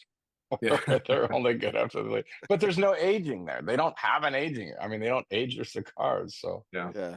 And that Undercrown 10-year anniversary, I mean, that was a great cigar. I feel like, I mean, that was representative of everything great that they've ever done, you know, and I think they did a great job with that. I still have Yeah. some, and those are smoking really well still. I agree with that one. That one was that was a really great, well done release, and I really enjoyed that out the gate. So we're gonna take a break here with a fun segment, and then I want to come back and we're gonna talk about the new era of Cigar Press. Talk a lot about our memories and our reflections and stuff of the past, but there's a bright future in front of us, and want to catch up our audience on that as well. So, so this next segment is brought to you by United Cigars. Ready to live the United lifestyle? Launch your palate voyage with United Cigars. You can celebrate over 250 years of excellence with the Red Anchor or experience elegance with La Giana Havana. Rekindle the spirit of 1776 and light up the skies with a firecracker. Then celebrate honor, pride, and accomplishment with the Gold Star. Or jet set the globe and capture luxury with Atabey, Byron, Alfonso, or Bandolero. Don't just smoke. Smoke United. United Cigars. Since 1901, United we smoke. So, I think you guys have definitely been on the show recently. This is my presidential trivia segment. And so I thought since we've been talking a lot, obviously, about the, Cigar Press magazine, there's another famous magazine in the world, Time Magazine. And Time Magazine does a person of the year every year. And so I thought, well, this would be a fun segment. So I'm going to give you a number that's the over under, and you guys just pick which one you think it is. So there's obviously been U.S. presidents that have been named Time Magazine Person of the Year. Is it more than 12 U.S. presidents or less than 12? I'm gonna hope it's more. So Thor's guess is more than 12. Fred, what do you think? Less than 12 or more than 12? I don't know what your Time magazine started, so that's gonna be important. I'm just gonna say more. 1927 was the first Person of the Year with Time Magazine. I'm gonna say more. It is more. It's 14. 14 U.S. presidents have been named Person of the Year. It's Franklin Delano Roosevelt, Harry Truman, Dwight D. Eisenhower, John F. Kennedy, Lyndon Johnson, Richard Nixon, Jimmy Carter, Ronald Reagan, George H.W. Bush, Bill Clinton, George W. Bush, Barack Obama, Joe Biden, and Donald Trump have all been named All Persons over the of board Year. there. Yeah, all over Yeah. the board. And I think that's what's really unique about the Time Magazine Person of the Year is even outside of presidents, it's all over the board. It's all over the Yeah. board. So, which brings us to our next question. Who was in 2007 Cigar Press magazine was founded? Who was the Time Magazine Person of the Year that year? Was it A, Vladimir Putin, B, George W. Bush, or C, Mark Zuckerberg? Ooh. I'm gonna say Putin. I have no idea. I'm gonna say Bush. It was Putin. It was Putin in 2007. I knew All it three. wasn't Zuckerberg. Yeah. Mark Zuckerberg has been Person of the Year, but not in 2007. He was a little bit later on. But yeah, interesting. Interesting that they select a lot of. I mean, it's not the best person of the year. It's not the most liked person of the year. In some cases, it's many people of the year. They've Mhm. in 1982, the person of the year was actually the computer, believe it or not. So, interesting facts from the Time magazine and everything. To go back to presidents though, which president, I named them for you and I can name them for you again, if you want the hint. But which president has been the Time magazine person of the year the most times? Truman. I'm gonna say FDR. Thor's got a knack for this one this week. Oh, It's nice. FDR. It's FDR. Nice. Truman was twice. 45 and 48. Roosevelt was 32, 34, and 41. He was three times. So, I think Donald Trump's got a chance. He's got two. He's got two in the bag. He's got 2016, and he was just named Person of the Year this year for 2024.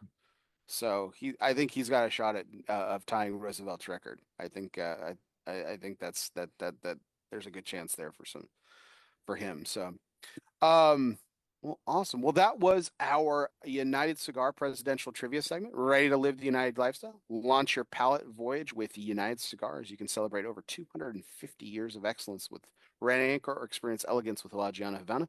Rekindle the spirit of 1776 and light up the skies with a firecracker, then celebrate honor, pride, and accomplishment with the Gold Star. Jet set the globe and capture luxury with Atabey, Byron, Alfonso, and Bandolero. Don't just smoke, smoke United. Since 1901, United Cigars, United we smoke. So, gentlemen, let's talk about this new era of Cigar Press. In late 2024, you guys announced a press release came out, and you guys announced that you guys were joining forces. This was after this was after my cigar media panel that Thor you were actually on. So this was just after I think that the announcement was. So good job keeping that under wraps. Nice poker face Right. throughout that Yeah. interview. I think that was coming pretty much down the pike at that point. But I go back to that panel that you were on, and you had some interesting comments that kind of made it seem a little bit more like obviously that was going.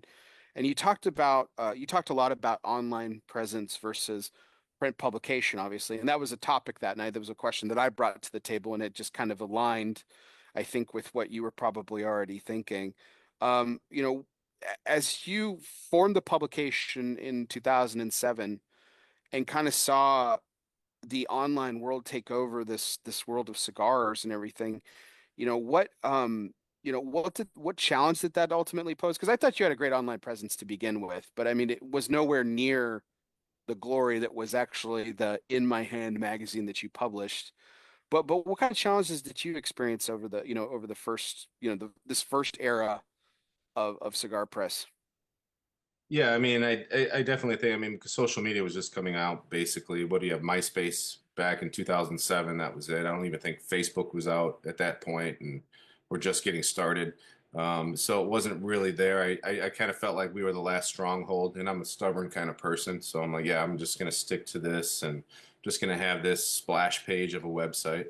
Um, but outside of that, I mean, I don't even think it was online presence or print. The biggest struggle I faced was doing ratings and not doing ratings from day one, because everybody loved those the ratings, and I was more into people learning about cigars and smoking something that sounded that was like you would enjoy it, as opposed to, oh, I'm going to go find this 95 rated cigar or whatever. But in hindsight, there's a lot of opportunity online. So I love the print aspect of it. I love having something in my hands, but I kind of do wish that we put a little more effort into that online back in the day. But that's what kind of brings us now into this new era. And Fred is, he's strong in that aspect, and it's going to be a great partnership moving forward. I'm sure there were a lot of aspects. I mean, we're probably too long and too deep to necessarily get into it into tonight's show, but was that one of the strongest points for you in this new partnership? Was like, hey, I want this to be sustained, and I want to branch into online, and this is obviously a great opportunity, or was it all the other factors or other factors, as it were?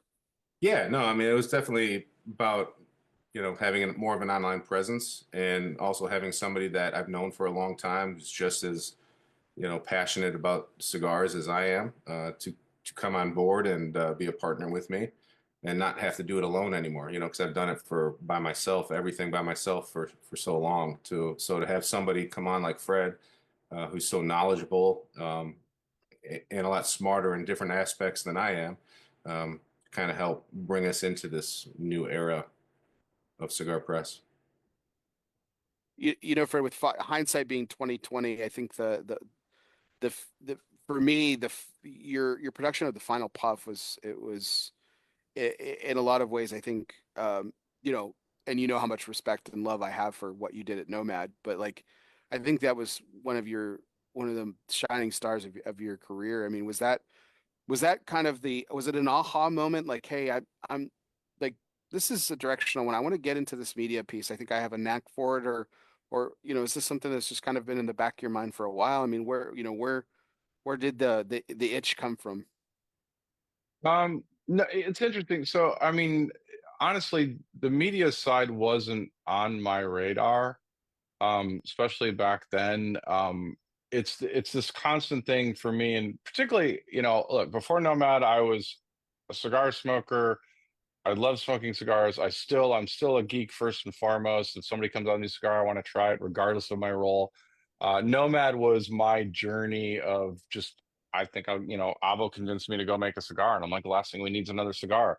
And so that was my journey and sharing that. And I enjoyed sharing that process of what I was doing right and what I was doing wrong and my interpretation of blends when I wasn't, looking to sell Nomad, but then the FDA thing, and I'm like, okay, now it's turned into a real job. That was, the bigger you get, the more your obligations are to, show up at different things and all that other stuff. So I wasn't burned out on it, but just the FDA thing was just kind of like, man, am I really going to want to try to get through this hurdle? And even if I did, and even if I either brought on a partner or wrote the checks myself, I was concerned about the FDA, not if it passed, which would have sucked, and we'd all had to write checks for our blends. So like I was concerned of, well, what else are they going to do afterwards? It's not like a one-time shot. Once that door is open, they could constantly keep changing the rules. And I was concerned of whether me at my stage where I was life-wise wanting to do that. And I didn't want to have it where I didn't enjoy the cigar industry anymore. So that came up, I sold it. So then it was just kind of a drifting identity crisis of there. It's like, I was totally cool just smoking cigars and go and hang out with everybody. And I met a lot of great friends. The Final Puff series was really kind of I wanted to give back to consumers in a way, fellow smokers that didn't have the ability to know the stories behind the scenes, and they can certainly get detailed. They can watch Zoom articles. I felt that I had access. I had had dinner with every one of those people multiple times, with the exception of Carlos Fuente and Carlito. And so I knew that if I remember Ernesto Carrillo is the first one I ran the idea by, and he's like, he thought it was great. And I knew they'd feel comfortable with me. There are way better people that could have interviewed him than me. That's not necessarily my skill set. I have a whole lot of appreciation for the media side and I still don't feel like I'm necessarily good at the media side. I'm still learning it. But it was kind of an evolution for me as I wanted to be active. I wanted to continue to share my opinions and my story and have that people that follow me that way. And so I wasn't sure, everybody's like, well, start up your own podcast. I'm like, God, there's a million podcasts out there, and not a million, but there's several that do a very good, several that do a very good job. I mean, there's less than 10, I think, that I think do a really good job on it. So I'm like, if I couldn't offer something different, you just didn't need another guy running a show, that unless I was bringing something different. And your show and Coops and Dojo, they all have their unique niche, and I didn't know what mine would be. But I still love the industry on there. So I didn't know what I was going to do, to be honest. And then last year at the show, Thor and I were kind of talking, and I thought, well, here's an interesting thing. So then we met like every morning, the next several mornings for several hours, just sitting in the bar in Vegas, which is really sad at 5, 6 in the morning. But just I got more excited about it as I thought about the possibility of it. And look, Thor's the writer. I mean, literally, like, has a degree for writing, and you've read his articles and stuff, and that is not my skill set. But I do know the online stuff. I do know the communication of it. I do know how to convey information on that way. So the more we were kind of going through it, is that we had it's tough to do a one-man show. I didn't want to start something from scratch, even with somewhat of a built-in audience. And I think Thor is at the stage, like he said, that it's tough to go one person on there. So we found that we were more complementary and covering different areas a little bit that could really Sure. strengthen the brand. I was excited because it was a legacy brand that inspired me, like we said earlier, to smoke different cigars and be introduced to people that we didn't know about.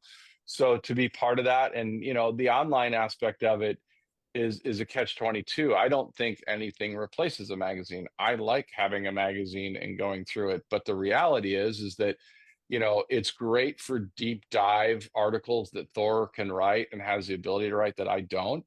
Mhm. But it's not necessarily the fastest for getting information out there. Yeah. And so the online gives us the ability to cover, and also having the print gives us the ability to cover both of those things and talk to people. I don't want to chase. We've talked a lot about this on our online presence where we're doing different articles, things like that. I'm not chasing every press release that comes out. I don't feel there's enough of that you can go to different publications that share every single press release. And I just don't think the average person wants to know that on a daily basis. I don't really care that someone was a regional manager and now is the super regional manager and stuff like that. It's just it's just not news that I want to read, and I think some people share that. Some people are totally into that.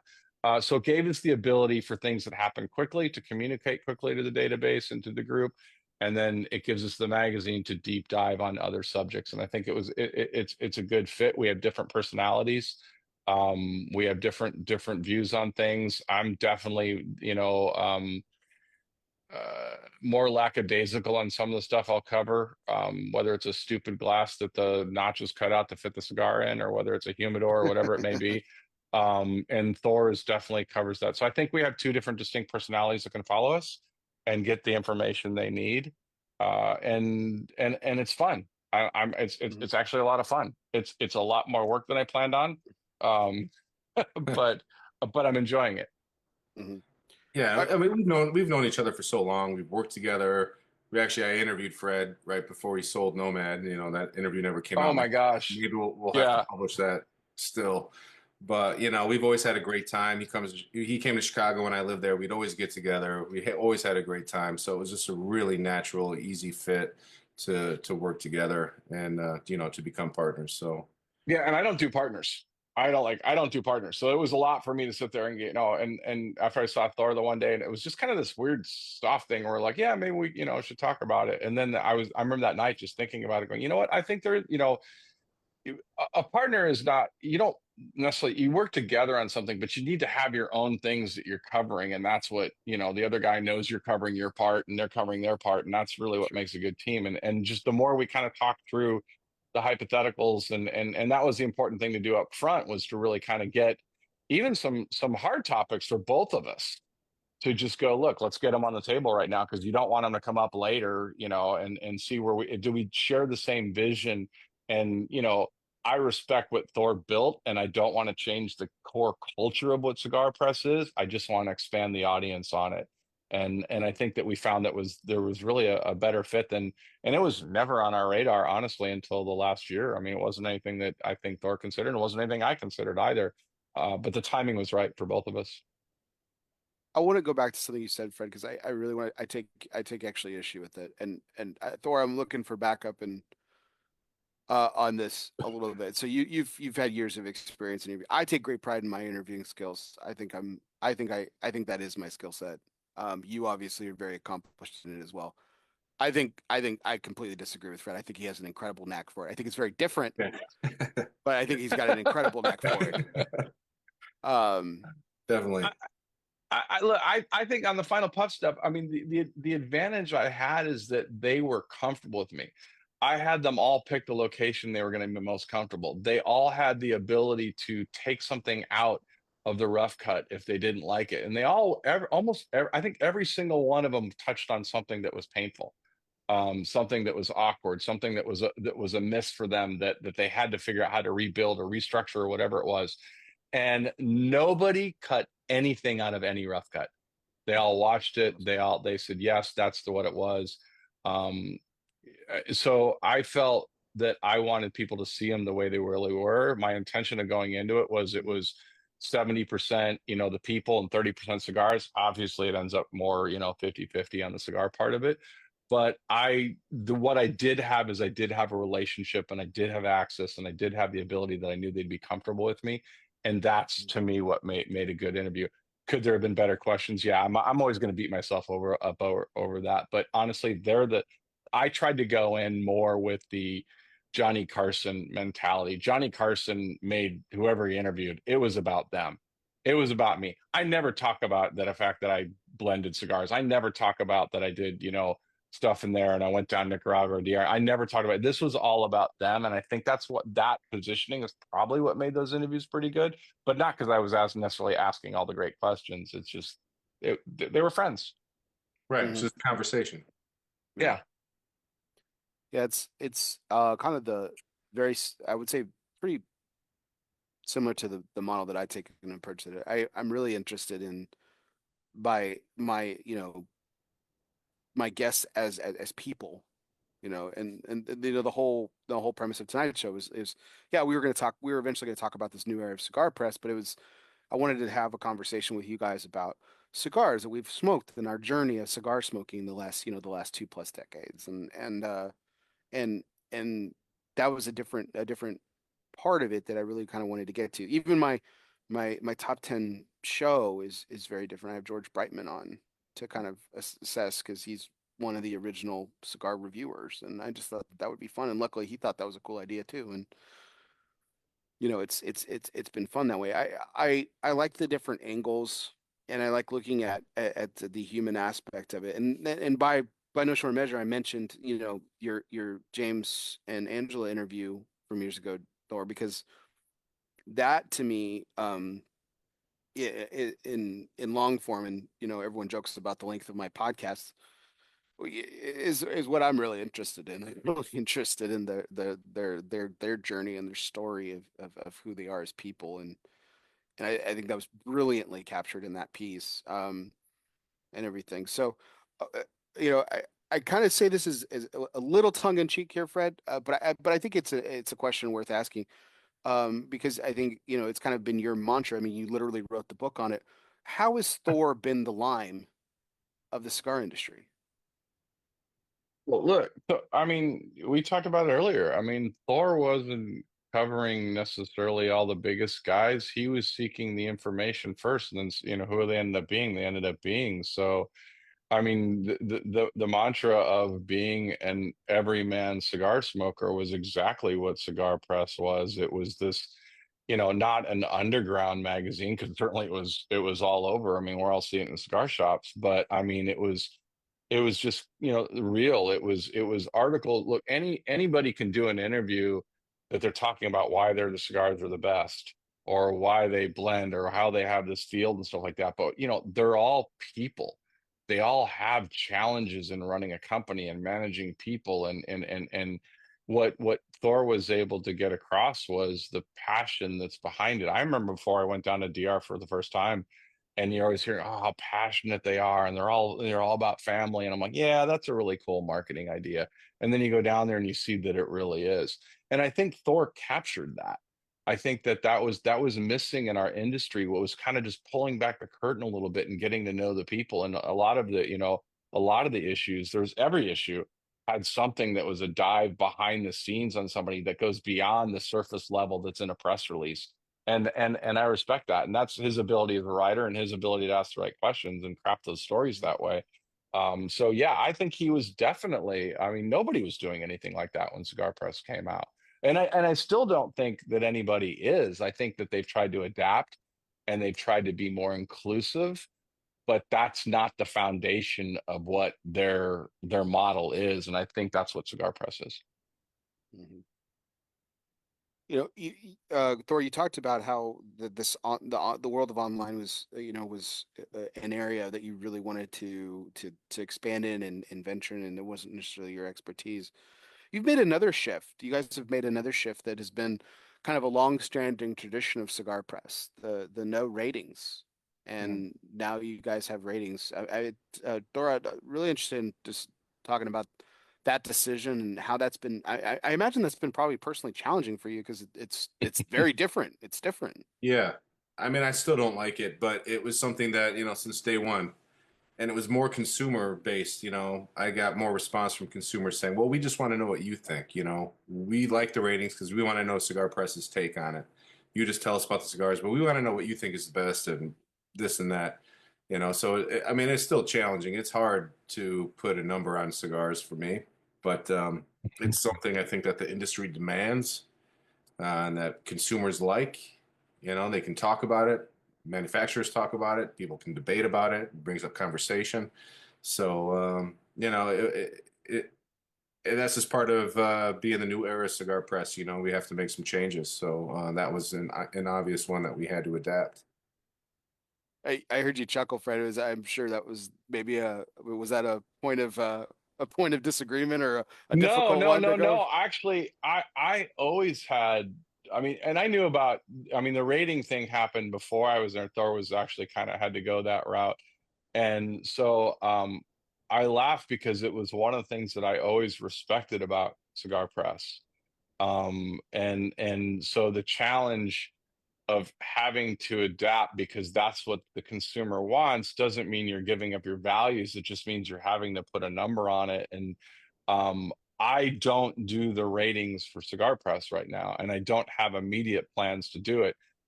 I have the ability to hide behind Thor on that, so I can say that I didn't do the rating. I mean, to me, it's hard because because I didn't come from the media side, so it's like I've joked before. I'm like, okay, y'all get 92s. Can we just move on? I mean, it's hard. So when the last year was the first year that we really had to do a list together, and honestly, I mean, the where they fall and stuff was really my saying, hey, these are cigars I think need to be on a radar. And Thor would say these, cigars he thinks need to be on the radar, and then we would smoke them. But at the end of the day, Thor's responsibility was to kind of go, okay, how do you think this falls in here, and is that in line with me? But I mean, he's the one that has more experience in rating cigars than I do. Yeah, I've smoked, probably just as many cigars, but he's approached it from that angle, and that's just not. I don't know how to quantify that yet. I don't really know how to do that, and it works out well. Again, this is part of that divide and conquer thing that, I mean, honestly, if we're both smoking cigars and we have totally different palates, I mean, people follow somebody on there, and you take that responsibility seriously. But it's also, look, Thor can rate a cigar that you don't like, and he can rate a cigar that you do like lower. But at the end of the day, is like, does your palate align with what Cigar Press is saying, or at least saying, hey, give it a shot. This may not be something that's normally in your wheelhouse, but we think this is worthy of you giving it a shot. And I think people respect that. Yeah, you might have called it. I might have called it. Someone might have called it predictable or whatever. But I think it was very fitting that Tatuaje was your first #1 cigar of the year, Thor. I thought Right. that was just this. Yeah. And I think that's but again, I think that's, for people who might have maybe like, oh, of course, blah, blah, blah, or anything like that. I don't know if you got any of that lousy feedback, but I think that speaks to one of the biggest criticisms of Cigar Aficionado about their list and everything is that a lot of the brands land on it, every single year. But we always kind of use this comparison in our small group of cigar media folk that kind of follow that list is like, take the Oliva V Milanio, and you can either like it or not like it. It doesn't matter. But that cigar is consistently on that list because that cigar is consistent year in and year out. And so of course it's going to perform really well for those same people on that panel because they've liked it for years. Yeah. So, you've been a Tatuaje guy for all these years. So of course the Tatuaje is going to be in that, in that top spot conversation for you. So I thought it was I was very pleased when I saw that. I thought that was, for me, that was very fitting in a lot of ways. Yeah, no, I But mean, that was one cigar from the show that I smoked, man. And at that time, when at the trade show, I lit it up and I asked for more. I'm like, I just couldn't get enough of it, and for whatever reason, I mean, it's not some just personal relationship. It really does come down to the quality of the cigar for me. And that always hits a chord. yeah. So here's And it here's was my and it was tight. I mean, I will say, when we started getting up around, it's easy to do the 15 to 20 and the above 10. When you start getting below the 10, it was tight. I mean, mhm. at the end of the day, I mean, we were absolutely in agreement of the list. And I would honestly say that on certain years, Tet would not be necessarily, a good cigar, but it doesn't necessarily make it #1. It's just in that Mhm. field it was. We just did the Dojo, you know, competition where we went up against the three other ones, and our list won overall. But things fall where they do, and it just depends what it is that year. And I mean, Coop and I were in a little bit of a disagreement, as an aside, because they were talking about some stuff shouldn't be on the list. It's a cigar that came out with, say, a new size or something like that. And it was interesting to watch us unveil, as some of the pushback was saying, well, that cigar's been forever. It shouldn't be on the list. And my argument is, look, if it's a good cigar, then it's a good cigar. If it Mhm. can't, our requirement is that it came out that year, for that best of that year, and that's the new cigars that came out that year. But if somebody has a great cigar and they happen to put another size out there, and it still holds its weight, and it's still a great cigar. Why should I push it off to the side? I mean, Yeah. imagine if you walked into last year and you'd never had that cigar before, and it's worthy of putting on that list. It's worthy of putting on that list, regardless of, when it first started. Yeah, and some sizes, I mean, people blend cigars so that they taste the same throughout every single blend. It's just the size you like, and sometimes a size represents a different perspective of that blend. Could not agree more. So a size should be included in that. Could not agree more. Yeah, I'm a big proponent of. I put Vitolas on mine as well too, and that's a big part of my criteria is it's Vitola based as well when I do my list. But Thor, if you ever get disgruntled or worried, I'll let me just practice this phrase in the mirror each morning. Just say an 89 is a good score. An 89 is a good score. So if the more and more you say that, and you say that to cigar makers, they if we can band together and say that enough times, cigar makers will finally come up. We'll finally be okay. I haven't heard any pushback on our list, so I'm hoping that no one sees this and all of a sudden that. But I mean, overall, the response was hey, great list, real list, stuff like that. That's not driven by other stuff. And I'm not saying there's not other good lists out there. A lot of us had some of the same cigars, just in different spots. So I think that's a good way to look at it. I think Half Wheel's consensus list is honestly a good list to look at if you're just looking for a snapshot across the board. It's weighted. It's I think that's good. But you go with who you follow and who you think has a good list and worth the trying. Yeah. Yeah, consensus has its flaws, and Charlie's even admitted that. But I agree overall with that assessment, Fred. I think it's a nice to use the word du jour. Like it's a nice consensus of what is popular and what is good. If you follow Cigar Press and you look at the top 20 list and you haven't tried one of those cigars, then I would say try it. If you're looking at your list or Coop's list or whatever, I mean, is there a little bit of a self-fulfilling prophecy, particularly on the lists that are not seeking out cigars and trying a lot of cigars? Then there's a bias, because the manufacturers that are most socially active, meaning they're playing with media, they're getting them in their hands, they're doing events, then they're going to get more attention than the person that doesn't participate with anybody. They're just going to it's just natural that you're going to have that. But I don't think you can sway a list en masse. I don't think that you can have a cigar show up on several lists and have it not be a good cigar. I just don't think that would happen. This is my last question before we get into our final segments to close out our evening, gentlemen. But as we kind of, and I know nobody has a crystal ball here, and obviously, but this partnership was started with intention and with an eye on the future. What and Thor, you had a lot to say. Obviously, we on the cigar media panel that I hosted back in the summer about this, because we were talking about print specifically and what it looks like in a decade. What's it going to take for this new era of Cigar Press to be successful, so that we're having a similar conversation in a decade about all these wonderful conversations and all these wonderful stories and all these wonderful cigars that we've smoked, a decade later. Well, I think we'll definitely have a bigger online presence. We'll still be doing print, and we're just going to keep our finger on the pulse as far as stuff that comes out. I mean, there definitely aren't as many new cigars, I think. I mean, there are a lot of cigars that come out still, but a lot of these cigars I feel like don't have as much experience. We're kind of going back into like the 90s era where people just like cigars and they release them. So I don't know. I mean, we're just going to keep focusing on quality cigars and the people that make them, and just see where that leads us, because that's what has led us to this point. Is the current plan to keep doing print on a particular serial basis of like, are we doing like quarterly, monthly, annually? What's the current plan in place? Well, now we're just planning on one issue for 2025. Kind of like the special edition annual Cigar Press, and we'll just see where that takes us. See what the response is. Bring back the black issue, the one. Right, it's kind of going to be like that, I think a black issue, but a little bit more. I love that one. That was my favorite. Like 300 cigars and nothing else. Just beautiful, awesome. The question to you, Fred. What do you think it's going to take? I think we just, we doubled down on what the culture of it was. I mean, when Cigar Press started, it was trying to find the stuff that people hadn't had, rediscovering smokes that I think that are on the shelf that I think people have missed out on or are walking past.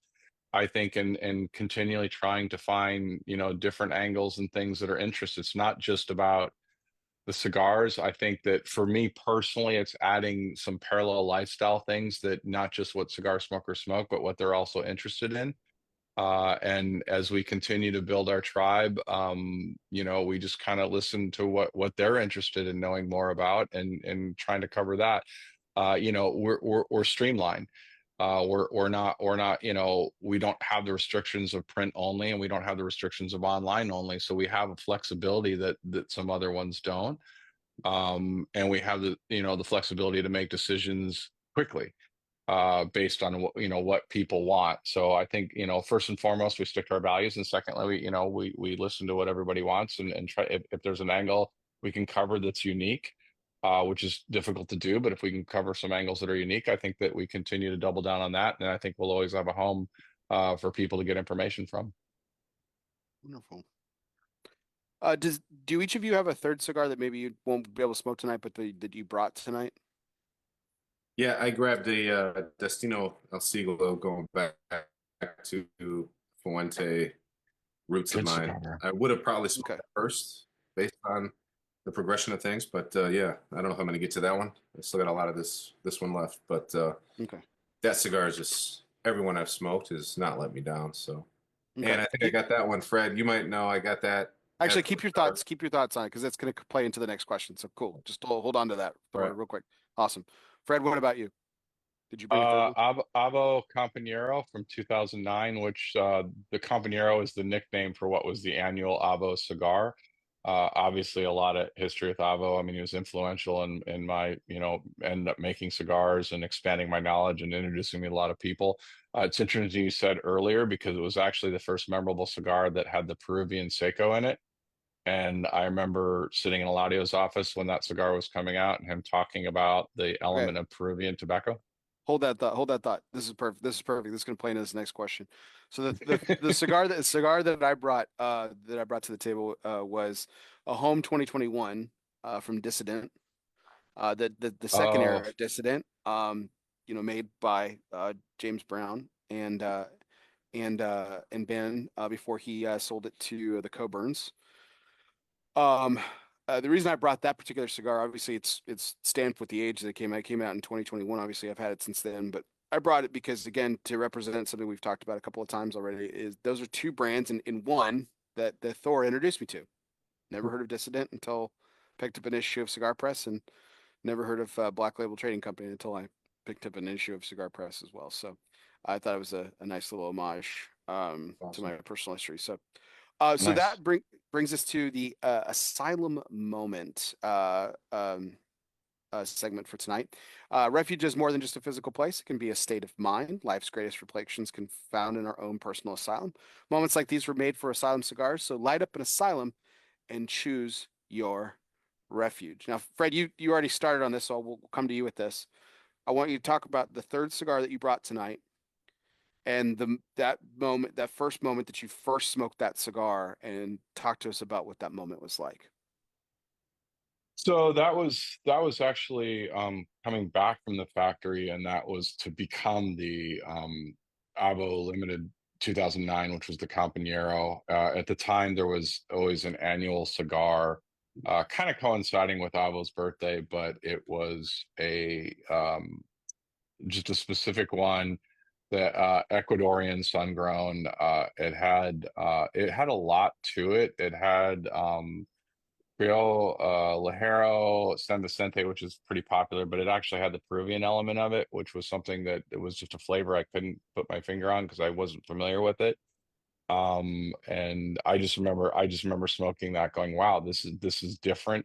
It was different for even what was an annual Avo release. It was different than Davidoff, definitely.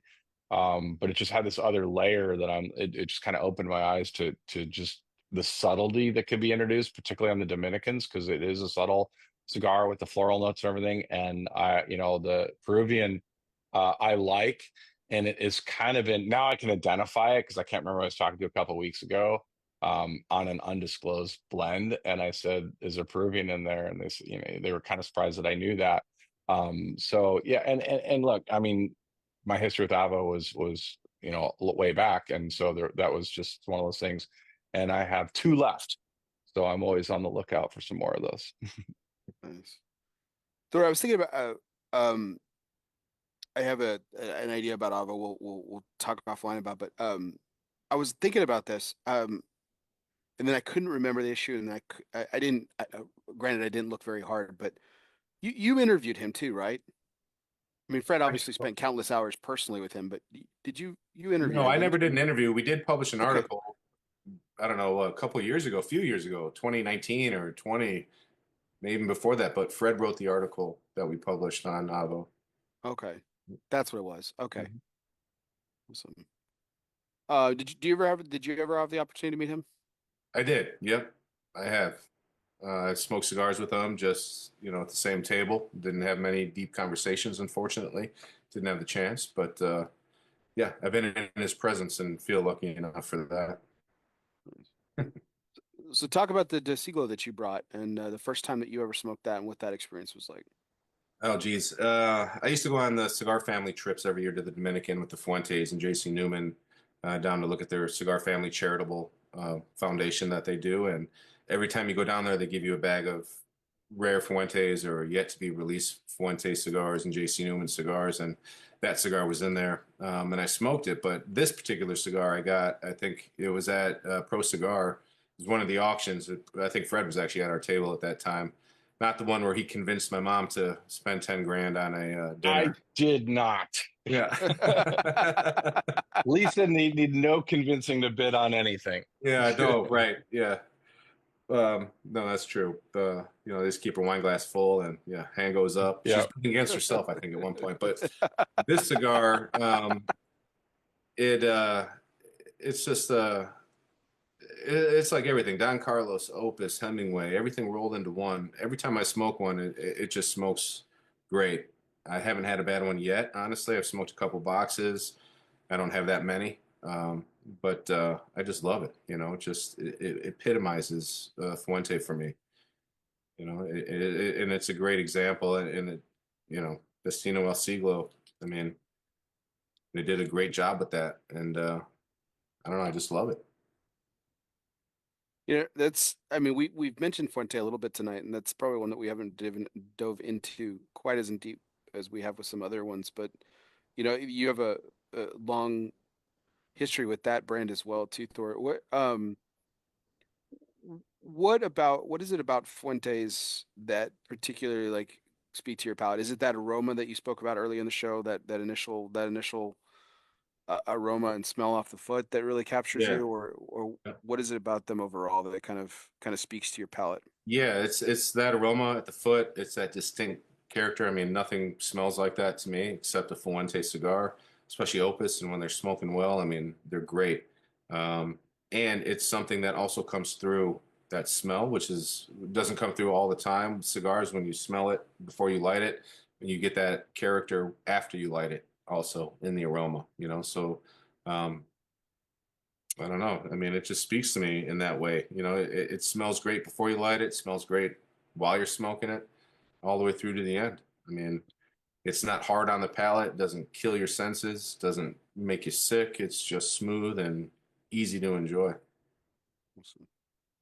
Well, that was our asylum moment, which pivots us into our next segment, which is brought to you by Artista Cigars, which is truly the last hidden gem of the Dominican Republic. With nearly 70 years of rolling cigars, the family at Artista believes in honoring their long-held traditions of handmade artistry. Artista's blends include factory-exclusive tobaccos and front marks for every budget. In fact, Artista Cigars has one of the most varied portfolios on the market today. There's something for everyone at Artista. Now, if you're like me and can never really decide what cigar to smoke, Artista Cigars is a breath of fresh air because I can literally take something from any box of Artista, and I know that I'm going to get something truly special. So, gentlemen, this is a this or that segment, and I thought I could have fun a little bit. I didn't get too painful with this because I thought I was like, oh, well, we could do this brand or that brand, and I thought that'd be a little mean. So I thought I stuck to some tried and true brands that I know you all love and have a lot of respect for. And I took some cigars specifically in those portfolios. Not saying you don't like one or the other, but which do you prefer? Which speaks to your palate the most? So just big one. It's meant to be kind of rapid fire. You can talk a little bit about why you think that particular cigar in that portfolio is the best one. So we'll start with Tatuaje. Very simple. Brown label or black label? Brown label. Black label. So what about it, Fred? What is about black label that speaks to you over brown label? Again, not saying that brown label's bad. You just again preference. Honestly, there's like probably 5 or 6 cigars I can think of that it kind of fits in its own wheelhouse for me. That if I'm wanting that kind of flavor, that it's very, very specific. Davidoff, Churchill, Roma Craft, Neanderthal, and Pete's Black Label. And I can name probably several others, but it's a distinct flavor that if I'm wanting that flavor, I don't get that out of another cigar, and the Black Label is one of those for me. Thor, what about brown label does it for you? It's kind of the same thing. I know what I'm going to get. Doesn't matter what the size is. It's just your preference. Whether it's a Lancero or Robusto, Churchill, Cazadores, you're going to get a great experience no matter what size you pick up. Awesome. I mentioned Fuente a moment ago, so we'll go with the Hemingway series. Specifically, we'll go Vitola, Short Story, or the Classic.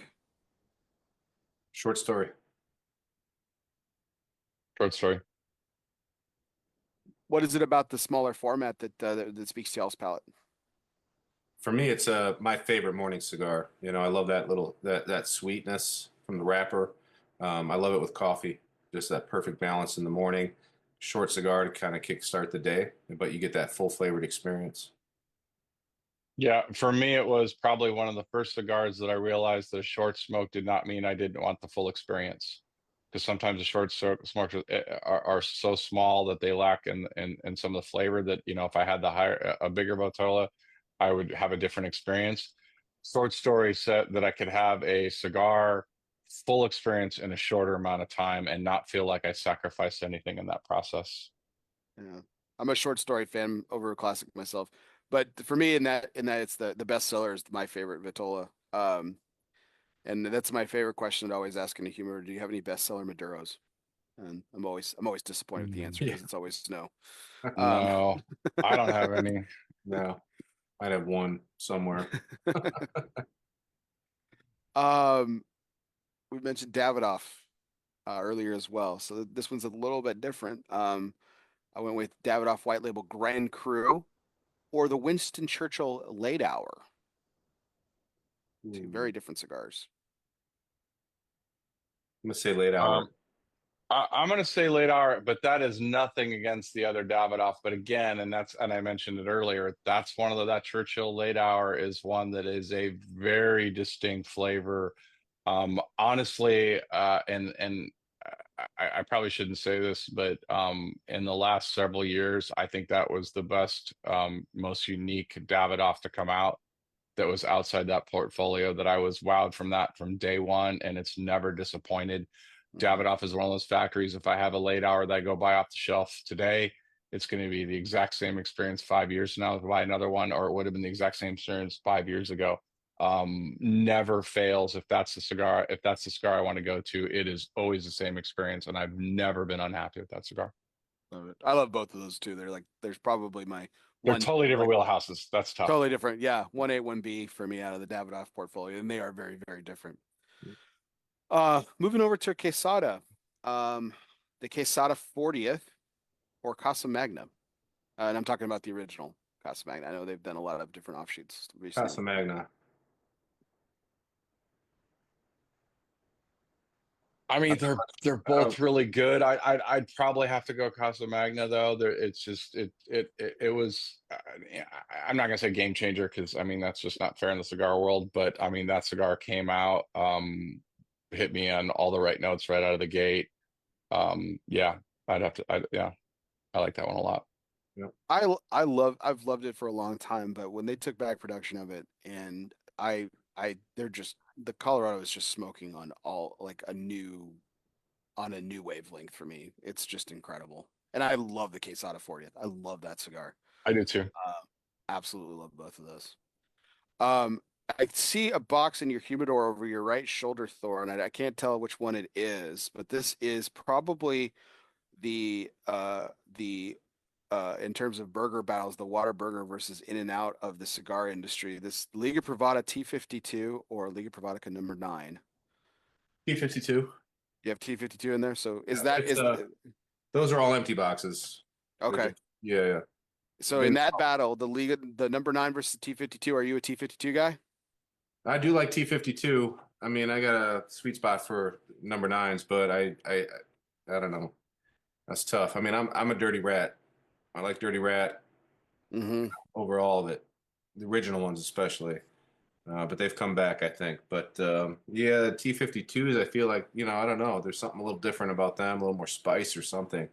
But I always find myself going back to the 9s.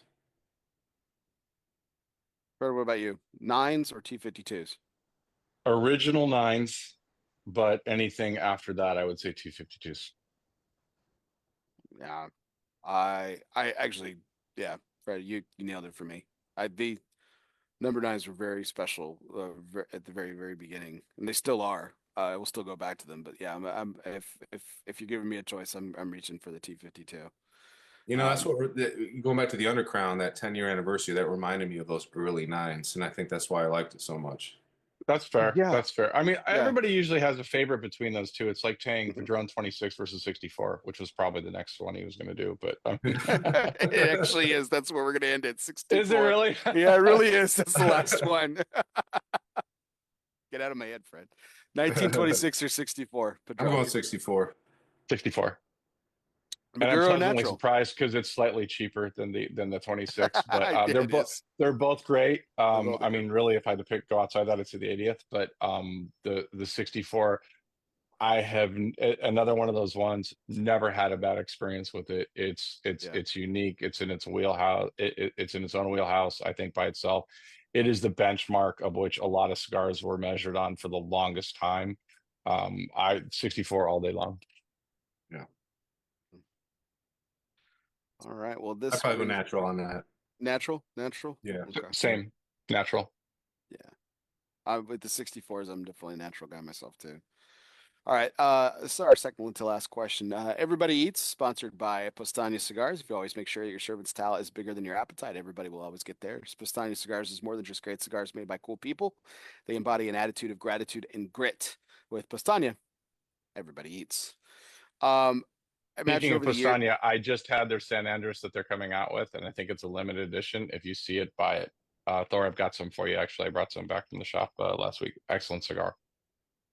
Yeah, that's there you go. Free plug for Postania. So this goes to, I know you guys have been part of a lot of cigar dinners in your day, with probably some great food, but we're going to pivot on this question to the cigar that you had. What is the best cigar that you can remember that you had that accompanied with a meal? Oh man. Or at least one that comes to mind, a memorable one. It doesn't have to say the best, I guess. Honestly, for me, and it might have been because it was the last time I had one at a bowling alley, it was chicken wings and a viaje. I can't remember the exact viaje, but it was the last time I ever smoked inside at a bowling alley. And this was maybe in 2010 or 9, somewhere in there. But that thing just was great. The aroma, I mean, it just smoked beautifully. I don't know what it was. Maybe I knew it was the last time I was smoking inside. It didn't matter what the food was. It just happened to be chicken wings. But there you go. Yeah. Nice. What do you remember which viaje it was? No, it was just one of the classic original ones. I don't even think I have any more. Yeah, I'll have to look. What about you? Every single cigar I've had at Saga and DR. Other than that, I knew that was coming. I mean, look, I've had a lot of cigars that never saw the light of day from Eladio and Henke and stuff like that. So I don't want to be that guy and label one of those. But honestly, the one that probably hit me that I remember, and like I said, there's lots of good cigars we've had over meals. Um, at Pro Cigar, I don't remember which night it was, but it was about to come out. It was the La Aurora Cien Años, the 100-year anniversary, or Cien Años, 100 years. Had it at whatever meal it was. I don't remember which dinner it was at Pro Cigar, and I remember not knowing anything about it, which made sense because it was just coming out. And I remember being blown away with that cigar. I don't even know what the food was there. It wasn't Saga. It was Didn't whatever matter. one of the nights were. No, but it was an incredible cigar, and I'm excited because they're putting it out again. And they'd Yeah. waited all this time because they could not recreate it correctly. Needed whatever tobaccos to align in the process. And Thor and I were just down there about 6 months ago, and they are bringing it out, and I'm excited. I'm really excited for that one. Yeah. That's Yeah. awesome. Eladio gave it at the Davidoff trip that I was mentioning earlier. Eladio gave us the master collection or master series of the I guess it was the one that celebrated his 65th birthday, where he played with Cameroon on the wrapper. Mhm. And he gave it to us when we went to his shop there in the DR, and that was incredible. And then he just happened to give a handful of us an extra one, and I smoked it that night at Saga, and yeah, it was like went from next level to next level for Did me. he It say was what it unbelievable. was? I mean, he just mentioned that the rapper was Cameroon, and that it was for his 65th birthday. So Okay. not sure which one that was Yeah. specifically, but um, God, it was unbelievable. So I'll be that guy, Fred. That the cigar he handed me. No, I mean, honestly, the best cigar I've ever had was Eladio used to make some, just he called them spring, summer, winter, fall, and they were 4 different blends. And the Eladio winter is probably the best cigar I've ever had in my life. I mean, it was just, and maybe that was environment, maybe that's sitting into his office watching Scent of a Woman on a laptop. But I mean, it was, and I had, he gave me some, he gave me a bundle. Of which I think I have 2 left, and I've given some away and I've smoked some, but that was probably the best cigar I've ever had, and that would never see the light of day. I remember sitting in Hankey's office smoking one of those and telling Hankey, this is before they had any of the, Eladio always made cigars for his birthday, but they weren't out, and I remember telling Hankey, I'm like, you've got to do an Eladio cigar every year. You've got to put it out. I said, and I'll give you the name, call it Eladio Unleashed. So you're not sacrificing the Davidoff. Just call it Eladio Unleashed. Let him blend whatever he wants. It's probably going to be a bigger ring gauge because he likes 6x60s, and just let him do it. And because I thought that was just all these cigars that he was doing just for fun were amazing cigars. That blows me away that he still likes 6x60s, a guy like I Eladio. know. I Yeah. know. I can't get into that size still after all these years of that becoming so. Yeah. How many of the year of whatevers were the larger ring gauge? I mean, that was Yeah. always what it was, And to me, Davidoff at the time, they were the dream team. It was Hankey, who was incredible palate, incredible blending in his own right. Eladio, who could execute whatever he needed and bring a lot of creativity, and Manuel Peralta, who was the grower that could make it happen. And that was really, honestly, probably the best trio that I could think of that had all bases covered. Yeah, they did. They did some incredible things. Yeah, Year of the Ox was the big gauge that he did with Davidoff, and I thought that was stellar cigar. It's difficult for me to like a 6x60, and he pulled Yeah, them it is. off. And every once in a while I'll have one that Nick's Wiseman in a 6x60, great cigar, and I don't usually gravitate towards larger ring gauges like that, but every once in a while somebody can pull them off. Yeah, Thor, I'm with you, man. I just it's hard for me to wrap my head around the bigger ring gauge, but yeah, I like them from time to time. They do that when they hit, they hit. So, all right. Well, last question of the evening, which is always our curveball segment, brought to you by Dunbarton Tobacco and Trust. Fastballs or curveballs, it doesn't matter since the company's inception. Steve Saka's been knocking them out of the park. Count them up. As of this last week, 10 consecutive years in the consensus top 3. Congratulations to our good friend, Mr. Steve Saka. So, gentlemen, we're not going to go back too far in our history here. This was just obviously from this past year where you guys decided to team up. But this is obviously going to be a different perspective, different answer for you, both of you. Fred, your time at Delusion had come to an end. if you and Thor had not teamed up, I mean, would we still see Fred in the cigar industry, or would you be kind of hanging around like you've always have, or would you be looking for another way to come back in somehow? Um, I probably would have continued on more of the Final Puff stuff, which now I'll just do Cigar Press wise over there. So I really enjoy doing those, and I probably would revisit that and do more of those. So now I have a different, place to do it, but I probably would have done more of those. Those were a lot of fun. Yeah. In spite of your knack for not being able to interview very well, right? 100%, 100%. Uh, He says with sarcasm. It would be an AI version of me doing the interviews, so. Thor, but what about you? How, with this new direction that Cigar Press is going, I know this is something you've wanted to do. Do you think you would have found another partner to kind of help you take this direction, or where would Cigar Press be, or what would the direction be today if the partnership hadn't formed a few months ago? It's a really hard question. I mean, things just organically happened, and I'm just thankful that they came that way, especially with Fred, because he's, a perfect fit for Cigar Press. We would have just kept plugging on one way or the other, with or without, and we're just lucky to have him with. I appreciate that. I thought I was going to be like, well, he's really like the Harrison Ford Indiana Jones. He was like the 7th pick or something. So I feel better about that. Well, gentlemen, thank you so much for this evening. I really enjoyed our conversation. I hope you guys did as well, and I really appreciate y'all staying up late with us, especially you, Fred. I know it's a little bit later. Thor's same time zone, so it's you're in Eastern time. Thor, I'm Eastern. Yeah, I'm up in Michigan here. Yeah. Oh shoot! I didn't realize that you had moved from Central. When did that happen? Has it been a while? And I'm just 4 out of years touch? ago.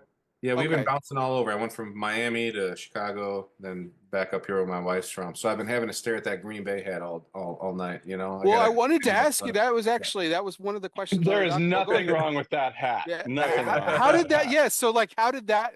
That had to be one of the hard questions you said you threw on the table. Let's get all the dirty laundry out first. Right. How did that conversation go? Bears versus Packers. We agree to not talk about it. We agree to not talk about it. Yeah. And now it's even hard. I don't own a Lions jersey living up here in Michigan because I grew up a Bears fan, so I can't. But my sons, they're Lions fans, so I don't even know how to do. Oh man, I don't really care. Green Bay, Lions, Bears, it's all the same to me. As long as one. I don't know how we had, forgetting about the Bears, I don't know how between Minnesota, Green Bay, and Detroit, how none of the three got far enough through there. Because I really thought Detroit was going to go all the way. Once we were, I think where everybody's kind of blown away by that. Yeah. Yeah. It's a tough beat for the NFC Central for sure. Or North rather, NFC North rather. I'm a Bears fan though. We're used to losing. Cubs, Bears. I mean, we're used to losing. I mean, you beat us on the last game, so you had that. That's a winning season. Look, I've been Packer fan since the '60s, so I mean, I remember even if we had a bad year, if we beat the Bears twice, okay, all right, well, we beat the Bears. We so, won. Yeah, that's good. That also lastly brings up one last topic. You have to really appreciate who you've decided to partner with, Thor, the man who apparently found the fountain of youth. Because the fact that Fred says he's been a Packers fan since the '60s, even though he was born in 1990, it's pretty remarkable. So yeah, it's filters. There's a lot of filters in person. I do not look like this. There it is, Fred. Thor's biggest concern is how close to retirement I am. You make the 10-year question from now. I'm like, oh, I'm well into retirement by then.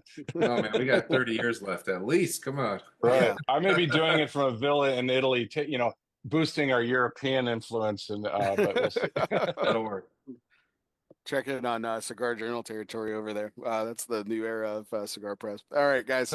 Well, thank you so much for the opportunity to talk to you guys and share some great cigar stories from over the years and talk about this new era of Cigar Press as well. So thanks to our audience as well. We're always staying up late with us, and you can always check us out later via podcast, wherever you listen to podcasts, whether that be on Apple Podcasts, Spotify, Google Play, Podbean, or wherever you listen to podcasts, including iHeartRadio.